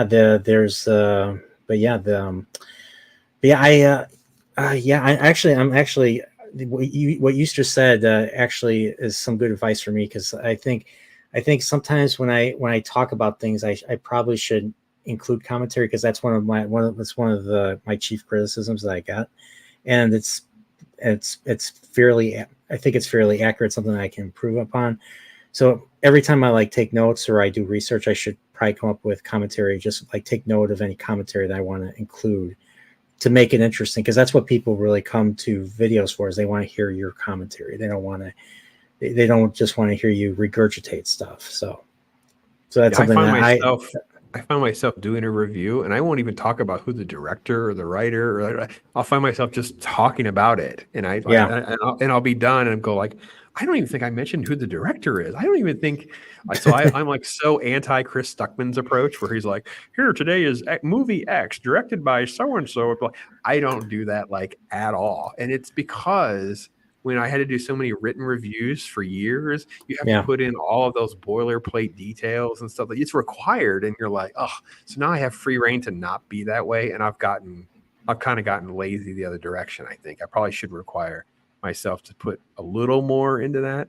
But no, the biggest criticism I would have for you, to be perfectly honest, in a public forum with a chat, is you sell yourself short. You come with a great nose for the craft and an experience of what you've enjoyed and why you enjoy it. And when you get passionate and you start basically applying that to whatever you're talking about, that's when you're at your best. Perfectly honest. So however much of that you want to put in it doesn't matter to me, because that's when you're at your best. You're like, I'm watching this and this is what I see. And that's when you're Nerdporeal. That's when it's really game on. So. Okay. All right. Yeah. I appreciate that. Yeah. I mean, I think somebody said that before. I think that was said before. I think during our what's your story thing. I think that was said, or that was said in the comments or something. Oh, maybe. Okay. So, all right. Well, I'll definitely keep that in mind. I am Pops. I really appreciate you doing this. This was a great stream. It's been a great time, man. And awesome. is there anything else you want to plug or promote, or anybody you want to plug or promote? No, this is just at Pops, YouTube at Pops. It's super easy to find. We have a great circle of people who are great, making great content, hanging out, getting to know each other. Find your voice, be true to yourself, have some fun, keep things in your scale so the positive and negatives never get you too far out of balance. Support a YouTuber if you can. You know what I mean? It really does help us to figure out ways to pay for the services and keep growing, and help us come up with ideas like the shirts and things like that. Because it is kind of fun to do all that, kind of build our little mini universe to kind of play in a little bit. And I'll show the shirt again, and the error I made in the second Nerdporeal right here. So, yeah, that's the uncorrected version. We'll have to the uncorrected version. There you go. It's awesome. So that's been great, man. Thanks for inviting me and hanging out. It's been fun. Yeah, thank you for doing this, and thank you for being for supporting Chillporeal from almost the beginning. I think so. I'm glad. Yeah, I'm glad there's people start and stop sometimes. Like different things will happen. I start and stop. But yeah, you're definitely in that rotation of someone that I've always enjoyed what you do, especially because, like I said, you have your finger in stuff that I don't really know much about. And got to be honest, you're not praising some of those things. So I tend to not dip my toe in a whole lot further. I'd rather just listen to you talk about it. So that generally is speaking where some of that love comes from, is me trying to support you doing that. So, well, I really appreciate it. And definitely check out definitely check out Pops's What's Your Stories. Great stuff. I have to catch up. There's so many of them. I think I did 44 last year. Yeah, last year was 44. Those are counting me. That's counting me. So it's probably more like 36 or 8 or something like that.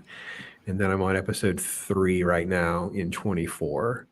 So my goal this year was to do like 30 to 35 or so, like just a little bit less, like so much less pressure. Shoot for 2 to 3 a month of each one of those categories to just not have as much pressure on myself and let the channel breathe and evolve. I want to try to do more because I don't really do shorts enough. I don't have much to say. I want to just, but I've had a lot of encouragement, even for a couple of bigger channels of contacting me about, you know what I mean? Just show off the cards. You have these amazing Marvel cards that none of us have anymore. And it's pretty cool when you just remind us of how cool some of them are. And I'm like, okay, I don't do that, but I probably should just sit in for an hour, just make shorts on some of these cool cards or comics that I still have and things like that. So taking pressure off myself. But to know that people like you and other folks not only have given your time to be part of What's Your Story, but you also getting value out of it too, means the world to me, because I get value out of it, and I'm glad that other people do too, because it's kind of the relationship stuff and interaction, hanging out like this. You know, if we hadn't had YouTube, we probably would never have met. You know what I mean? So it's such a, Mike, you're absolutely right. It's been an honor to get to know. It's been an honor and a privilege. And I have to be honest, I would love to be a part of, if anyone wants to do a meetup in Florida or wants to try to figure something out that I can easily get to in Florida, maybe Georgia. Traveling beyond that is probably tricky right now, but I think there's a lot of, because I've enjoyed my meetups. I've gone to Orlando a couple of times. I've broken bread. I've done some stuff, met people. I'm curious, who have you met? Well, I mean, special trips to meet Zax and Loki and his wife. I went to the big meetup. Nerdrotic and the Geeks and Gamers had a meetup in Orlando. Mrs. Pops actually went with me. That was amazing, by the way, because it was a quick meet and greet of the bigger names that you would expect. Drunk 3PO and I had like a great bonding moment over our shared faith and vision of certain things. That was interesting. I wish I had knew what to expect at that meetup, because there were great people that I would have wanted to spend some time with. I got to meet the Ginger Ninja, Culture Casino, Scott from Sporking News. Steve Walton was there. So there's a lot of that kind of stuff. And I wish that I had knew how the operation of that meetup would work. So we would have been able to have a lunch together. We could have been able to extend our quality time a little differently, which is what I would want to do next time, is to do that. So yeah, we'll see. Yeah, I'm sorry. Who you met? I'm sorry. Oh yeah, I met a bunch of people that I went to one I went to one meetup in Vegas in 2021. Mm-hmm. Kind of went. I mainly went to promote my channel, but I ended up meeting a whole bunch of people. It was actually a really fun time. Like it was really cool. It was like the first 4 months. It was like the fourth month I had a channel, and I was telling some people to start their own channels and everything. So, um, I met Culture Casino. I met George Giant Slayer. I met Yeah, George is awesome. yeah, I had a couple of I had both days they had meet up for 2 days. Had two conversations with him. Good guy. I like him quite a bit. I met Ryan Kinnell. I met Neurotic. I met uh, um, yeah, I met Drunk 3PO. He's like this tall. Yeah, he's like 6'5". Yeah. He and Loki are really tall. I met Loki. I did meet Loki. Loki was there. The best thing about Loki is, he really wasn't on camera much, if at all, until just the last year, right? So we are at Universal Studios City Walk in Orlando. This is a guy who's not really been on camera very much. We're there. He's covered in Slytherin gear, bright green Slytherin gear, sweats, the hoodie, the whole thing. Yeah. These young teenage girls come up. Can we take a picture of you? We have to take a picture of someone who's Slytherin. So I'm standing there next to him, and she takes this picture because he's being polite. And she leaves, and I'm like, they don't realize they just got pictures of the Stone Cold Loki, a dude that doesn't have his image out there for everyone else. They don't even realize what's just happened. They have a famous YouTuber's picture. It was so surreal. So we had a great laugh at that because of that, because, you're just you. And no, we had a great time. We had a great time hanging out. So yeah. So I went to one meetup, and then I went on my own personal. I actually went on a little road trip. I was off of work, and I said, "Hey, let's." I called a bunch of people, like Prophet the Dragon. I met him. I met a few other people on the East Coast, and met them in person for the first time too, right? Didn't you go see? Didn't you yeah, meet me Mags? And, me and Prophet went and visited Mags. So yeah, we went. Cool. Yeah, we threw axes, and we were miniature golfing. So it was a lot of fun. I actually did a stream recounting. I did do a stream last year recounting the trip and everything. So it was fun. It's fun. It's fun meeting people online, and then even more exhilarating meeting people in person and all that. So the thing I'm always wondering is this person is this person taller than me? Is that person it's weird stuff like that. So. But yeah, I've enjoyed it. I haven't met Zach's yet, so I do want to eventually meet Zach's. His shoulders are just as huge as you would expect. His shoulders are huge. He's a wide man. He's a wise man. He's exactly who he is. We had a nice time getting to chat and spend a few minutes together. It was good. That's cool. Yeah. So all right. But everybody, thanks for being here. Definitely subscribe to Pops. Watch especially check out his What's Your Story content. Great stuff. Don't forget to turn on the bell here for notifications. Right, Pops? Should they turn on the bell for notifications? You might as well try, because if you wanted to, you got to play with the settings the best you can to keep people in your rotation. I'm so OCD about changing it, so I will change it from alphabetical to new content to relevant. And I'm constantly scrolling through looking for people that I've missed. And everybody jokes. Ryan started it, that I listen to everybody probably about 1.5 to 2 speed. I got everybody playing while I'm working or doing things. So I'm trying to catch it because there's so much great people doing stuff that's way more entertaining than some of the regular entertainment. So you turn your bells on, find people to support and enjoy. Don't let your egos and stuff get in the way. Just enjoy this for what it is. It's picture books and make believe. Let's have some fun. It's okay. Let's do that. So yep. And yeah, so thank everybody, you, DJ Ronnie G. Yep, and yep, same. Thanks, thank you for doing that, DJ Ronnie G. Member, and well, everybody, have a good night. Stay Nerdporeal, be Nerdporeal. Definitely, I'll post the shirts. And let's find out who is going to be on next week's Chillporeal. Take care, everybody.